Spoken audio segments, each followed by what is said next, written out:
Praise Lord. എല്ലാ പ്രിയപ്പെട്ട ദൈവമക്കൾക്കും യേശുക്രിസ്തുവിൻ്റെ നാമത്തിൽ ജോയ്സ് ടി വിയിലൂടെയുള്ള ഞങ്ങളുടെ സ്നേഹവും വന്ദനവും അറിയിക്കുന്നു. പ്രിയപ്പെട്ട ദൈവമക്കളെ, നിങ്ങളൊക്കെ കർത്താവിലെ സന്തോഷമായിരിക്കുന്നു എന്ന് വിശ്വസിക്കുന്നു. കർത്താവ് എല്ലാവരെയും ധാരാളം അനുഗ്രഹിക്കുമാറാകട്ടെ. ഇന്ന് നമ്മോടൊപ്പം അനുഗ്രഹിക്കപ്പെട്ടതായ ഒരു കർത്താവിൻ്റെ ദാസിയാണ് തൻ്റെ ജീവിതത്തിൻ്റെ അനുഭവം ഷെയർ ചെയ്യേണ്ടതിന് ഹൈദരാബാദിൽ നിന്ന് കടന്നു വന്നിരിക്കുന്നത് രഞ്ജു.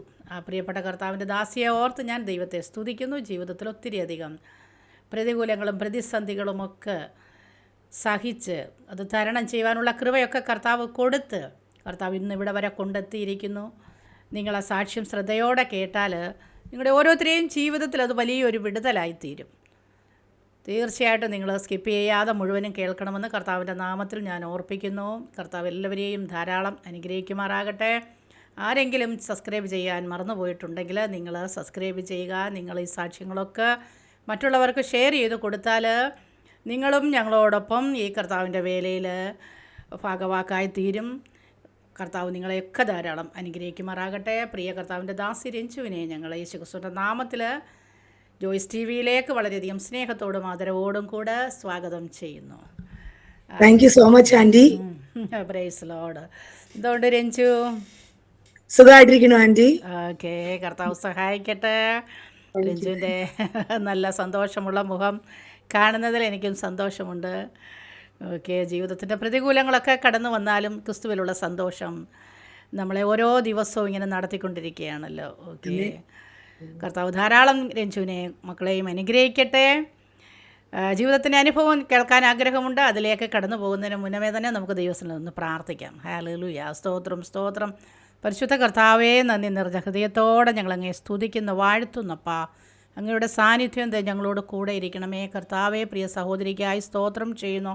ദാസ്യ ദൈവം ബലപ്പെടുത്തണമേ കർത്താവ്. നടത്തിയ വിധങ്ങളും വഴികളുമൊക്കെ കർത്താവിൻ്റെ നാമത്തിൻ്റെ മഹത്വത്തിനു വേണ്ടി പ്രസ്താവിപ്പാൻ പരിശുദ്ധാത്മാവ് അവിടുന്ന് കൃപ ചെയ്യുമാറാകണമേ എന്ന് വീക്ഷിക്കുന്ന കേൾവിക്കാരെ എല്ലാം അനുഗ്രഹിച്ചാട്ട് ഈ സാക്ഷ്യം അവർക്ക് അനുഗ്രഹമായി തീരട്ടെ. യേശുക്രിസ്തുവിൻ്റെ നാമത്തിൽ തന്നെ ആമേൻ. ഹല്ലേലൂയ. ആമേൻ. രഞ്ജു ഹൈദരാബാദിൽ നിന്നാണെന്ന് പറഞ്ഞു. ഹൈദരാബാദിൽ എവിടെയാണ്? വീട്ടിലെ ആരൊക്കെയുണ്ട് പറഞ്ഞാട്ട്. ഞാൻ ഹൈദരാബാദില് സെക്കൻഡരാബാദ് സ്റ്റേഷനോട് അടുത്താണ് ആൻറ്റി താമസിക്കുന്നത്. വീട്ടില് ഞാനും എൻ്റെ 2 കുട്ടികളും ചേട്ടായി ഒരു 4 വർഷം മുമ്പ് താൻ പ്രിയം വെച്ച കർത്തസന്നിൽ ചേർക്കപ്പെടുവാനായിട്ട് ഇടയായി തീർന്നു. ഓക്കെ ഓക്കെ, കർത്താവ് സഹായിക്കട്ടെ. സാക്ഷ്യത്തിലൂടെ അതൊക്കെ നമുക്ക് കേൾക്കാമല്ലോ. ഓക്കെ, ഇനിയുള്ള സമയം ഞാൻ രഞ്ജുവിന് നൽകി തരികയാണ്. സമയം വേസ്റ്റ് ആക്കുന്നില്ല. രഞ്ജു ആ സമയം ഉപയോഗിച്ചാട്ടെ. Okay, thank you Ranju. ദൈവത്തിന്റെ അതിപരിശുദ്ധമായ നാമം വാഴ്ത്തപ്പെടുമാറാകട്ടെ. ഇങ്ങനെ ഒരു സമയം ജോയ്സ് ടി വിയോട് ഒരുമിച്ച് പ്രിയാൻജിയോടും കുടുംബത്തോടും ഒരുമിച്ച് ആയിരിക്കാൻ സുഹൃത്തിന് ദൈവം എൻ്റെയും ജീവിതത്തിൽ ഒരുക്കിയതായ അനുഗ്രഹമേറിയ സമയത്തിനായി ഞാനും ദൈവത്തിന് നന്ദിയും സ്തുതിയും സ്തോത്രവും അർപ്പിക്കുന്നു. എനിക്ക് ഇങ്ങനെ ഒരു അവസരം ഒരുക്കി തന്നതായ തൊടുവുള്ളതായ പാസ്റ്റർക്കും കുടുംബത്തിനും എൻ്റെ നന്ദിയും സ്നേഹവും ഈ സമയത്ത് ഞാൻ ജോയ്സ് ടി വിയോട് അറിയിക്കുന്നു. എൻ്റെ സാക്ഷ്യം തുടങ്ങുന്നതിന് മുമ്പ് ദൈവം എന്ന ഒരു വാക്യം ഞാൻ ദൈവസന്നിധിയിൽ വായിക്കുവാൻ ശരണപ്പെടുന്നു. റോമാലേഖനം 8-ാം അധ്യായം അതിൻ്റെ 28-ാം വാക്യം. എന്നാൽ ദൈവത്തെ സ്നേഹിക്കുന്നവർക്ക് നിർണയപ്രകാരം വിളിക്കപ്പെട്ടവർക്ക് തന്നെ സകലതും നന്മക്കായി കൂടി വ്യാപരിക്കുന്നു എന്ന് നാം അറിയുന്നു. ഞാൻ എന്തുകൊണ്ട് ഈ വാക്യം വായിച്ചു എന്നുള്ളത് എൻ്റെ സാക്ഷ്യം നിങ്ങൾക്ക് കേൾക്കെ പോകുമ്പോൾ തന്നെ നിങ്ങൾക്കത് മനസ്സിലാകും.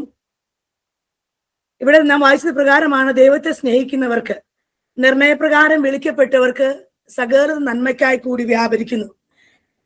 നമ്മൾ ദൈവത്തെ കണ്ടുമുട്ടിയത് അത് ഒരിക്കലും ഒരു യാദൃശ്ചികമായി നമ്മുടെ ജീവിതത്തിൽ നടന്ന സംഭവമല്ല. ദൈവത്തിന്റെ അനാദികാലമായ ഒരു സങ്കല്പമാണ് നാം ഭൂമിയിലേക്ക് വരണമെന്നുള്ളതും ദൈവത്തെ അറിയണമെന്നുള്ളതൊക്കെയും ദൈവത്തിന്റെ പ്ലാനിലും പദ്ധതിയിലും ഉള്ള ഒരു കാര്യമായതുകൊണ്ട് ഇന്ന് ഈ സമയത്ത് ഞാനും ജോയ്സ് ടി വിയോട് ചേർന്ന് നിങ്ങളോട് മുമ്പിൽ കടന്നു വരുവാൻ സ്വർഗ്ഗത്തിലെ ദൈവം എനിക്കൊരു അവസരം ഒരുക്കി. എൻ്റെ പേര് രഞ്ജി. ഞാൻ സെക്കൻഡരാബാദില് ഒരു പ്രൈവറ്റ് സ്കൂളിൽ ഇംഗ്ലീഷ് ടീച്ചറായി വർക്ക് ചെയ്യുന്നു. ഇതേ സ്കൂളിൽ ഏകദേശം ഇത് 11ാമത്തെ വർഷമാണ് സെയിം സ്കൂളിൽ ടീച്ചറായിട്ട് വർക്ക് ചെയ്യുന്നത്. ഞാൻ നാട്ടില് എറണാകുളം ജില്ലയിൽ കോതമംഗലം താലൂക്കില് ഭൂതത്താൻകെട്ടി ഡാം എന്നുള്ള പ്രദേശത്താണ് ഞാൻ ജനിച്ചതും വളർന്നതും. എൻ്റെ 20ാം വയസ്സ് വരെ ഞാൻ നാട്ടിലായിരുന്നു. അതിനുശേഷം എൻ്റെ പഠനത്തോടുള്ള ബന്ധത്തിൽ ഞാൻ വിശാഖപട്ടണത്ത് കടന്നുപോയി. അതിനുശേഷം വിവാഹത്തോടനുബന്ധിച്ച് ഏകദേശം 2006 മുതൽ 2012 വരെ ഞങ്ങൾ വറങ്കലില് ഭൂപൽപള്ളി എന്ന സ്ഥലത്തായിരുന്നു. അതിനുശേഷം ഒരു 2012 അവസാനത്തോടെ ആയപ്പോഴത്തേക്കും ഹൈദരാബാദിലേക്ക് കടന്നു വന്ന് അന്ന് മുതൽ ഇന്ന് വരെയും ഹൈദരാബാദില് ഞങ്ങളായിരിക്കുന്നു. ഇത്രത്തോളം സമയം നടത്തിയ ദൈവത്തിന് ഇന്ന് സമയം സകല മാനവും മഹത്വവും ഞാൻ അർപ്പിക്കുന്നു. എന്റെ സാക്ഷ്യത്തിലേക്ക് കടന്നു പോവുകയാണെങ്കിൽ 1981 മെയ് മാസം 26-ാം തീയതിയാണ് ഞാൻ ജനിച്ചത്. എൻ്റെ മാതാവിനും ഞങ്ങള് സാധാരണ ഒരു കുടുംബമായിരുന്നു. എൻ്റെ മാതാപിതാക്കൾ, ഞങ്ങൾക്ക് 4 പെൺകുഞ്ഞുങ്ങളാണ്. ഞാൻ അതിൽ 2ാമത്തെ കുട്ടിയാണ്. എൻ്റെ 8ാം ക്ലാസ് വരെ ഞങ്ങള് ജാക്കോബിറ്റ് സമുദായത്തിന്റെ എല്ലാ ചട്ടക്കൂടുകളും സൺഡേ സ്കൂളും കാര്യങ്ങളൊക്കെ ആയിട്ട് പഠിച്ചു പോയൊരു വ്യക്തിയാണ്. അതിനുശേഷമാണ് ഞങ്ങള് യഥാർത്ഥത്തിൽ ദൈവത്തെ അറിയുവാനൊക്കെയും ഇടയായി തീർന്നത്. ഞങ്ങൾ ദൈവത്തെ അറിയാൻ യഥാർത്ഥ സാഹചര്യം എന്ന് പറഞ്ഞിട്ടുണ്ടെങ്കിൽ, എൻ്റെ അപ്പച്ചൻ ഒരു മദ്യപാനിയോ അങ്ങനെ ഒന്നും ചെയ്യുന്ന ഒരാളായിരുന്നില്ല. പക്ഷെ ഞങ്ങളുടെ ജീവിതത്തിലെ സമാധാനം എന്തെന്ന് ഞാൻ 8ാം ക്ലാസ് പഠിക്കുമ്പോൾ ഞങ്ങളുടെ ജീവിതത്തിൽ സമാധാനം എന്തെന്ന് അറിഞ്ഞിട്ടില്ല. ഉറക്കമില്ലാത്ത രാത്രികളായിരുന്നു. ഞങ്ങൾ ഭയാനകവും ഉറക്കമില്ലാത്ത രാത്രികളായിരുന്നു എൻ്റെ ചെറുപ്പകാലത്ത് ഞാൻ കഴിച്ചു കൂട്ടിക്കൊണ്ടിരുന്നത്. കരഞ്ഞു കലങ്ങി കണ്ണുകൾ കൊണ്ടൊക്കെയാണ് ഞങ്ങൾ പിറ്റേ ദിവസം ഞങ്ങള് സ്കൂളിൽ പോയിക്കൊണ്ടിരുന്നത്. കാരണം മറ്റൊന്നുമല്ല, അപ്പച്ചൻ ഞങ്ങളെ കാണുമ്പോൾ പറയാൻ ഒരു കാര്യമുള്ളൂ: അപ്പച്ചന് സമാധാനമില്ല, ഞങ്ങളെ കൊന്നാൽ സമാധാനം കിട്ടും. ഞങ്ങൾ 4 പേരെയും അമ്മച്ചയെയും കൊന്നാൽ സമാധാനം കിട്ടുമെന്ന് മാത്രമായിരുന്നു അപ്പച്ചൻ പറഞ്ഞുകൊണ്ടിരുന്നത്. ആ സമയത്തൊക്കെ ഞങ്ങള് അനേക വിധമാവുന്ന കാര്യങ്ങളോട് ഞങ്ങൾ സമാധാനത്തിന് വേണ്ടിയിട്ട് ഞങ്ങൾ പോകാത്ത അമ്പലങ്ങളില്ല, ഞങ്ങൾ സന്ദർശിക്കാത്ത മുസ്ലിങ്ങളുടെ മുതിർന്ന നേതാക്കളില്ല. ഞാനൊരു 5-6-ാം ക്ലാസ്സിൽ പഠിക്കുമ്പോൾ ഞങ്ങൾ ക്രിസ്ത്യാനികളായിരുന്നിട്ട് പോലും ഞങ്ങളുടെ വീട്ടിൽ തുളസിത്തറയും അതിനു മുമ്പിൽ തിരിവെക്കലും കാര്യങ്ങളൊക്കെ ഉണ്ടായിരുന്നു. കാരണം എവിടെന്നെങ്കിലും ഒരു സമാധാനം കിട്ടിയാൽ മതി. അപ്പച്ചൻ രാവിലെ എഴുന്നേറ്റ് കുളിച്ച് ഒരു ഭസ്മം കലക്കി പൊട്ടൊക്കെ തൊട്ട് ഇരിക്കും. അമ്മച്ചി ആണെങ്കിൽ ഗീവർഗീസ് അങ്ങനെ എല്ലാ പുണ്യാളന്മാരോടും പ്രാർത്ഥനയും അതിൻ്റെതായ നേർച്ച കാശികളോടും ഒക്കെ ഞങ്ങൾ നടന്നു. പക്ഷെ അവിടെ ഒന്നും ഞങ്ങൾക്ക് സമാധാനം എന്ന് പറഞ്ഞത് ഞങ്ങളുടെ ജീവിതത്തിൽ കിട്ടിയില്ല. അങ്ങനെ ഇരിക്കാതെ എൻ്റെ അപ്പച്ചൻ്റെ അമ്മ 1960s 1960-കളുടെ സമയത്ത് ദൈവത്തെ അറിഞ്ഞ് സ്നാനപ്പെട്ട് അങ്ങനെ കടന്നുപോയ ഒരു വ്യക്തിയായിരുന്നു. അമ്മ ഞങ്ങളുടെ അടുത്ത് കടന്നു വരുമ്പോഴൊക്കെ അമ്മ ഞങ്ങളുടെ അടുത്ത് പറയും, നിങ്ങൾ യേശുക്രിസ്തുവിനെ അറിയണം എന്നൊക്കെ പറയും. പക്ഷെ അമ്മ റോഡിൽ കൂടെ കയറി വരുമ്പോൾ തന്നെ അപ്പച്ചൻ അമ്മേനെ ഓടിച്ചു വിടും. കാരണം അപ്പച്ചൻ ഒന്നാമത് മനസ്സമാധാനമില്ല, അതിന്റെ കൂടെ അമ്മയും കൂടെ കയറി വന്ന് പാട്ടും പ്രാർത്ഥനയും ഹല്ലേലിയും ഒക്കെ പറഞ്ഞു വിട്ടിങ്ങനെ ഇനി അപ്പച്ചന്റെ ദേഷ്യം അങ്ങോട്ടും കൂടും. അതുകൊണ്ട് അപ്പച്ചൻ ഇല്ലാത്ത സമയത്ത് അമ്മ മാർക്കറ്റിലേക്ക് പോയിട്ട് ഞങ്ങൾക്ക് ആവശ്യമുള്ള 4 പെൺപിള്ളേരായതുകൊണ്ട് വീട്ടിലേക്ക് ആവശ്യമുള്ള ചിലവുള്ള സാധനങ്ങളൊക്കെ അമ്മ മേടിച്ചുകൊണ്ട് വന്ന് ഞങ്ങളുടെ വീട്ടിൽ കൊണ്ടുവന്ന് വെച്ചിട്ട് അമ്മ പോവുമായിരുന്നു. ഈ അപ്പച്ചനെ സമാധാനമില്ലാത്ത എന്താ രഞ്ജു എന്താ കാരണം പറയാണ്ടി? അങ്ങനെ എൻ്റെ അപ്പച്ചൻ്റെ അമ്മ പറഞ്ഞു കേട്ട ഒരു അറിവ് പ്രകാരം ഞങ്ങളുടെ അപ്പച്ചന്റെ ഗ്രാൻഡ് ഫാദേഴ്സ് ആയിട്ട് ഒത്തിരി എന്താ പറയണേ, ചാത്തൻ സേവയും പിന്നെ കടമറ്റത്ത് സേവയും അങ്ങനെ ഒത്തിരി സേവകൾ ആശ്രയിച്ചിരുന്ന ആള്. ആ വംശാവലിയിൽ ആ കുടുംബത്തിൽ ഏറ്റവും അവസാനത്തെ ആൺതരി എന്ന് പറയുന്നത് എൻ്റെ അപ്പച്ചൻ 4 പെങ്ങന്മാര്, പിന്നെ ഞങ്ങൾ 4 പെൺപിള്ളേര്. അപ്പൊ അതിനു മുമ്പ് കൊണ്ടു നടന്ന ആചാരങ്ങളും ചിട്ടകളൊക്കെ കൊണ്ടു നടക്കേണ്ടതായ ഉത്തരവാദിത്തം എൻ്റെ അപ്പച്ചനുണ്ട്. പക്ഷെ എൻ്റെ അപ്പച്ചൻ അതിനൊന്നും ഒരു ഇൻട്രസ്റ്റ് ഇല്ലാത്ത കാരണം അപ്പച്ചൻ അത് ചെയ്യാനോ ഒന്നും അപ്പച്ചൻ മുതിർന്നില്ല. അങ്ങനെ ആ ഒരു പൈശാചികമായ ബന്ധനത്തിൽപ്പെട്ട് അപ്പച്ചനൊരു ഭ്രാന്തനെ പോലെയായി. എൻ്റെ അപ്പച്ചന്റെ അമ്മ പറഞ്ഞൊരു കേട്ടുകേൾവി ഞാൻ നിങ്ങളോട് ഷെയർ ചെയ്യുക. കാരണം ചാത്തൻ സേവ എന്ന് പറഞ്ഞാൽ എത്രത്തോളം ചാത്തൻ സേവ എന്ന് വെച്ചിട്ടുണ്ടെങ്കിൽ, അപ്പന്റെ ഗ്രാൻഡ് ഫാദർ ഒരു കല്യാണ വീട്ടിലെ ഒരു ആവശ്യത്തിന് കടന്നു പോയപ്പോ അവര് ചോറുണ്ടോണ്ടിരുന്നപ്പോ അപ്പൻ ആ വീട്ടിലേക്ക് കയറി ചെന്നു. അപ്പൊ അവര് വേറെ വിരുന്നുകാരൊക്കെ ഉള്ളവരും അപ്പനെ അധികം മൈൻഡ് ചെയ്തില്ല. അപ്പൊ എല്ലാം കഴിഞ്ഞ് കഴിഞ്ഞപ്പോ അവര് ചോദിച്ചു, മൂപ്പ വന്ന് കുറച്ച് ചോറുണ്ടാൻ പറഞ്ഞപ്പോ പുള്ളി ആ ദേഷ്യത്തിൽ പറഞ്ഞു, അതിന് എനിക്കുണ്ടാണല്ലോ ചോറുണ്ടോന്ന് ചോദിച്ചു. അതിനെന്നെ ഒരു ചെമ്പ് ചോറല്ലേ ഇരിക്കണേ, വന്ന് കഴിച്ചോളാൻ പറഞ്ഞു. പക്ഷെ അപ്പൻ ആ ചോറുണ്ടാവും ഒരു ചെമ്പ് ചോറും തീർന്നു കഴിഞ്ഞപ്പോ ഇനിയും ചോറ് വെച്ചു. ഇല്ലാന്ന് പറഞ്ഞപ്പോ അവരെ ദേഷ്യപ്പെട്ടു അപ്പൻ അവിടെ നിന്ന് ഇറങ്ങിപ്പോയി. പിറ്റേ ദിവസം ഈ വേസ്റ്റ് ഒക്കെ കൊണ്ടുപോയി കുഴിച്ചു മൂടാൻ പോയ ആളുകൾ കണ്ടത് ഈ വാഴയുടെ ചോട്ടില് ചോറുകൾ ഉരുളകൾ അടുക്കി അടുക്കി വെച്ചേക്കുന്ന ഒരു കാഴ്ചയാണ് അവിടുത്തെ ആളുകൾ കണ്ടത്. അങ്ങനെ അതുപോലെ, കാരണം അപ്പൻ ചോറുണ്ടില്ല, ആ ഉരുളകളൊക്കെ പുറകിൽ നിന്ന് ചാത്തന്മാര് മേടിച്ചുകൊണ്ട് പോയി എന്നൊരു കാര്യം ഞാൻ കേട്ടിട്ടുണ്ട്. അത് അത്ര പേർക്ക് സത്യമാണെന്ന് എനിക്കറിയില്ല, പക്ഷെ ഞാൻ കേട്ടതാണ്. പക്ഷെ അങ്ങനെ ഒരു പാരമ്പര്യമായ കുടുംബത്തിൽ നിന്നാണ് ദൈവം ഞങ്ങൾ രക്ഷയിലേക്ക് കൊണ്ടുവന്നത്. അതിനുശേഷം കടമറ്റ സേവയായാലും ഞങ്ങൾ ഒഴിപ്പിക്കുന്നതിന് വേണ്ടി ഒത്തിരി ഞങ്ങള് ബുദ്ധിമുട്ടി, ആ പറയുന്നിടത്തെല്ലാം പോയി. പക്ഷെ അവിടെ ഒന്നും ഞങ്ങൾക്കൊരു വിടുതൽ ലഭിക്കാനോ കുറച്ച് നാളത്തേക്ക് ഒരു സമാധാനം കിട്ടും. പിന്നെയും അതേപോലെ തന്നെ അവസ്ഥ. ഇങ്ങനെ കൊണ്ടേ നടന്നു. വീട്ടിൽ സമാധാനം ഇല്ലാതെ വരുമ്പോൾ ഞങ്ങൾ എന്ത് ചെയ്യും? ഞാൻ എല്ലാ സമ്മർ വെക്കേഷനും അപ്പച്ചന്റെ അമ്മയുടെ അടുത്തേക്ക് പോകും. അവിടെ 2 മാസം അമ്മയുടെ കൂടെ നിന്ന് സഹായിക്കുമ്പോ അമ്മയുടെ കൂടെ എല്ലാ വെള്ളിയാഴ്ചയും ഞായറാഴ്ചയും പ്രാർത്ഥനയ്ക്കും ആരാധനയ്ക്കും ഞാൻ കടന്നു പോകും. ഞാൻ ഈ 2 മാസം കഴിഞ്ഞ് തിരിച്ച് വീട്ടിലേക്ക് കടന്നു വരുമ്പോ ഞാൻ എന്റെ അമ്മച്ചോട് പറയും, അമ്മ സമാധാനം കിട്ടണമെങ്കിൽ ഒരൊറ്റ കാര്യമുള്ളൂ, യേശുക്രിസ്തുവിനെ കർത്താവായി അംഗീകരിക്കാം. നേർച്ചയ്ക്കോ കാഴ്ചയ്ക്കോ നമുക്ക് സമാധാനം തരാൻ കഴിയില്ല. അന്നേരം എന്റെ അമ്മച്ചനെ വഴക്ക് പറയും, നിന്റെ അമ്മയുടെ കൂടെ പോയി നിന്ന് നിന്റെ അമ്മയ്ക്ക് വന്ന ഭ്രാന്ത് നിനക്കും വന്നോന്ന് ചോദിക്കും. പക്ഷെ എന്നിട്ട് ഞാൻ പറയും, അന്യദേവനെ കൈക്കൊള്ളുന്ന ഒരു വേദന. പക്ഷെ ഒരു കൊച്ചുകുട്ടി 6, 7 പഠിക്കുന്ന പെൺകൊച്ചിന് അങ്ങനെ റെസിസ്റ്റ് ചെയ്ത് നിൽക്കാനുള്ള ഒരു കഴിവൊന്നും ഉണ്ടായിരുന്നില്ല. അങ്ങനെ കാരണന്മാര് പറഞ്ഞതിനനുസരിച്ച് നമ്മള് സൺഡേ സ്കൂളിന് പോവും. അങ്ങനെ കാര്യങ്ങൾ തുടർന്നുകൊണ്ട് പോയി. പക്ഷെ ഒരു ദിവസം 1992 ഏപ്രിൽ മാസം നമ്മുടെ പെസഹയുടെ സമയത്ത് രാവിലെ അപ്പച്ചനും അമ്മച്ചും വഴക്കുണ്ടാക്കി. അപ്പച്ചൻ ഒത്തിരി തല്ലി അമ്മച്ചിനെ. അമ്മച്ചിയുടെ ദേഹമൊക്കെ വീർത്ത് ഇരിക്കുക. അമ്മച്ചി രാവിലെ മുതൽ കിടന്ന് കരയുക. അപ്പച്ചൻ വഴക്കുണ്ടായിട്ട് അപ്പച്ചൻ ഇറങ്ങിപ്പോയി. അമ്മച്ചി കിടന്ന് കരയുക. അപ്പൊ തൊട്ടടുത്ത വീട്ടിലൊക്കെ പെസഹാക്ക് അപ്പവും പാലും ഉണ്ടാക്കാൻ വേണ്ടിയിട്ട് എല്ലാവരും അരി ഇടിക്കും പൊടിക്കുകയൊക്കെ ചെയ്യുക. അപ്പൊ ഞാൻ 3 മണിയായപ്പോ ഞാൻ അമ്മച്ചിനെ വിളിച്ചെണിപ്പിച്ചു, അമ്മ എല്ലാവരെയും വീട്ടില് പെസഹാക്കുകളെല്ലാം ഒരുക്കണം ചെയ്യണു. ഒരു മരണമല്ല കഴിഞ്ഞ് നമുക്ക് പെസഹ മുടക്കാൻ പറ്റില്ലല്ലോ, അതുകൊണ്ട് എഴുന്നേറ്റ് ഉണ്ടാക്കാൻ പറഞ്ഞു. അങ്ങനെ ഉണ്ടാക്കാൻ പറഞ്ഞപ്പോ അമ്മച്ചി എന്നോട് എഴുന്നേറ്റ് കട്ടിലിരുന്നിട്ട് എന്നോട് പറഞ്ഞൊരു കാര്യം, ഇത് നമ്മുടെ അവസാനത്തെ പെസഹായ, അടുത്ത വർഷം പെസഹ ഉണ്ടാക്കാൻ വേണ്ടി നമ്മൾ ഉണ്ടാവൂല എന്ന് പറഞ്ഞു. അങ്ങനെ അമ്മച്ചി പെസഹായ്ക്ക് അപ്പവും പാലും ഉണ്ടാക്കി വെച്ചു, ഞങ്ങൾക്ക് തന്നു. ഒരു 10:30 മണി കഴിഞ്ഞപ്പോ അമ്മച്ചി ഞങ്ങളോട് വിളിച്ചിട്ട് പറഞ്ഞു, ഇനി അമ്മച്ചിക്ക് ജീവിക്കാൻ ബുദ്ധിമുട്ടാ, അതുകൊണ്ട് നിങ്ങളെ കൊണ്ട് ഞാൻ തൊട്ടടുത്ത ഡാം, ഒരു 1 കിലോമീറ്റർ പോയാൽ മതി ഭൂതാങ്കട്ട് ഡാമിലേക്ക്, തൊട്ടടുത്ത ഡാമ, നിങ്ങളെ കൊണ്ടുപോയി ഞാൻ പുഴ ചാടി മരിക്കാൻ പോവാ. കാരണം എനിക്ക് എന്റെ മൂത്ത ചേച്ചിക്കും നീന്തലറിയാം. എന്റെ അമ്മച്ചനോട് പറഞ്ഞ കാര്യം, നിന്നെയും ചേച്ചിനെയും ഞാൻ കല്ല് കെട്ടിയിട്ട് വെള്ളത്തിലേക്ക് ഇടും. കാരണം നിങ്ങൾ നീന്തി തിരിച്ച് കയറി വന്നിട്ടുണ്ടെങ്കിൽ നിങ്ങളെ നോക്കാൻ ആരുമില്ല. അതുകൊണ്ട് അപ്പൊ ഞങ്ങൾ പറഞ്ഞു, അമ്മ കുഴപ്പമില്ല, കാരണം ഞങ്ങളുടെ വീടിന്റെ അവസ്ഥയും ഞങ്ങളുടെ എല്ലാം ഞങ്ങൾക്കറിയാം. അപ്പൊ ഞങ്ങൾ പറഞ്ഞു, ഞങ്ങൾ സമ്മതിച്ചു. അതെല്ലാം കഴിഞ്ഞു. ഒരു 11 മണിയായപ്പോ അമ്മച്ചി ഞങ്ങളെയും കൊണ്ട് റോഡിലേക്ക് പോകണം. ചെറിയ തൊണ്ടുണ്ട്, ആ തൊണ്ടിലേക്ക് പോകാൻ വേണ്ടി ഞങ്ങൾ അങ്ങോട്ട് മുമ്പോട്ട് പോകുന്നപ്പോ ഞങ്ങളുടെ നാട്ടിൽ നിന്ന് ആദ്യമായിട്ട് ഭൂതാങ്കട്ട് പ്രദേശത്ത് നിന്ന് ആദ്യമായിട്ട് റഷ്യയിലേക്ക് വന്നത് പൊയ്ക്കാട്ടിൽ എന്ന് പറഞ്ഞാൽ പൊയ്ക്കാട്ടിൽ വീട്ടുകാരുള്ള എൽദോസ് ഒരു അപ്പച്ചന്. ആ അപ്പച്ചൻ ഞങ്ങൾക്ക് ഓപ്പോസിറ്റ് ആയിട്ട് ലൈറ്റ് അടിച്ചുകൊണ്ട് കയറി വരാം. അപ്പൊ അപ്പച്ചൻ ചോദിച്ചു, അമ്മച്ചോട് ചോദിച്ചു, ഏരിയ എങ്ങോട്ടാ പോണെന്ന് വെച്ച് പറഞ്ഞു. അമ്മച്ചി ആദ്യം ഒന്നും മിണ്ടിയില്ല. അമ്മച്ചി ഇന്ന് കരയുക. അമ്മച്ചി ചോദിച്ചു, 2 പ്രാവശ്യം ചോദിച്ചു എങ്ങോട്ടാ പോണേ പറഞ്ഞു. വലിയ മനസ്സിലായി എന്തോ കാര്യം വീട്ടിൽ നടന്നിട്ടുണ്ട്, അതുകൊണ്ട് അമ്മച്ചി പോണേന്ന്. അമ്മ ആദ്യം പറഞ്ഞു, ഏലിയാമ്മ വീട്ടിലേക്ക് തിരിച്ചു പോ, പിള്ളേരെയും കൊണ്ട് തിരിച്ചു പോകുന്നുണ്ട്. നിനക്ക് തന്നെ പോകാൻ പേടിയാണ്, ഞാനും പറയാൻ പറഞ്ഞു. അത് ചേട്ടൻ വരണ്ട, ചേട്ടൻ അവിടെ തന്നെ നിന്നോന്ന് പറഞ്ഞു.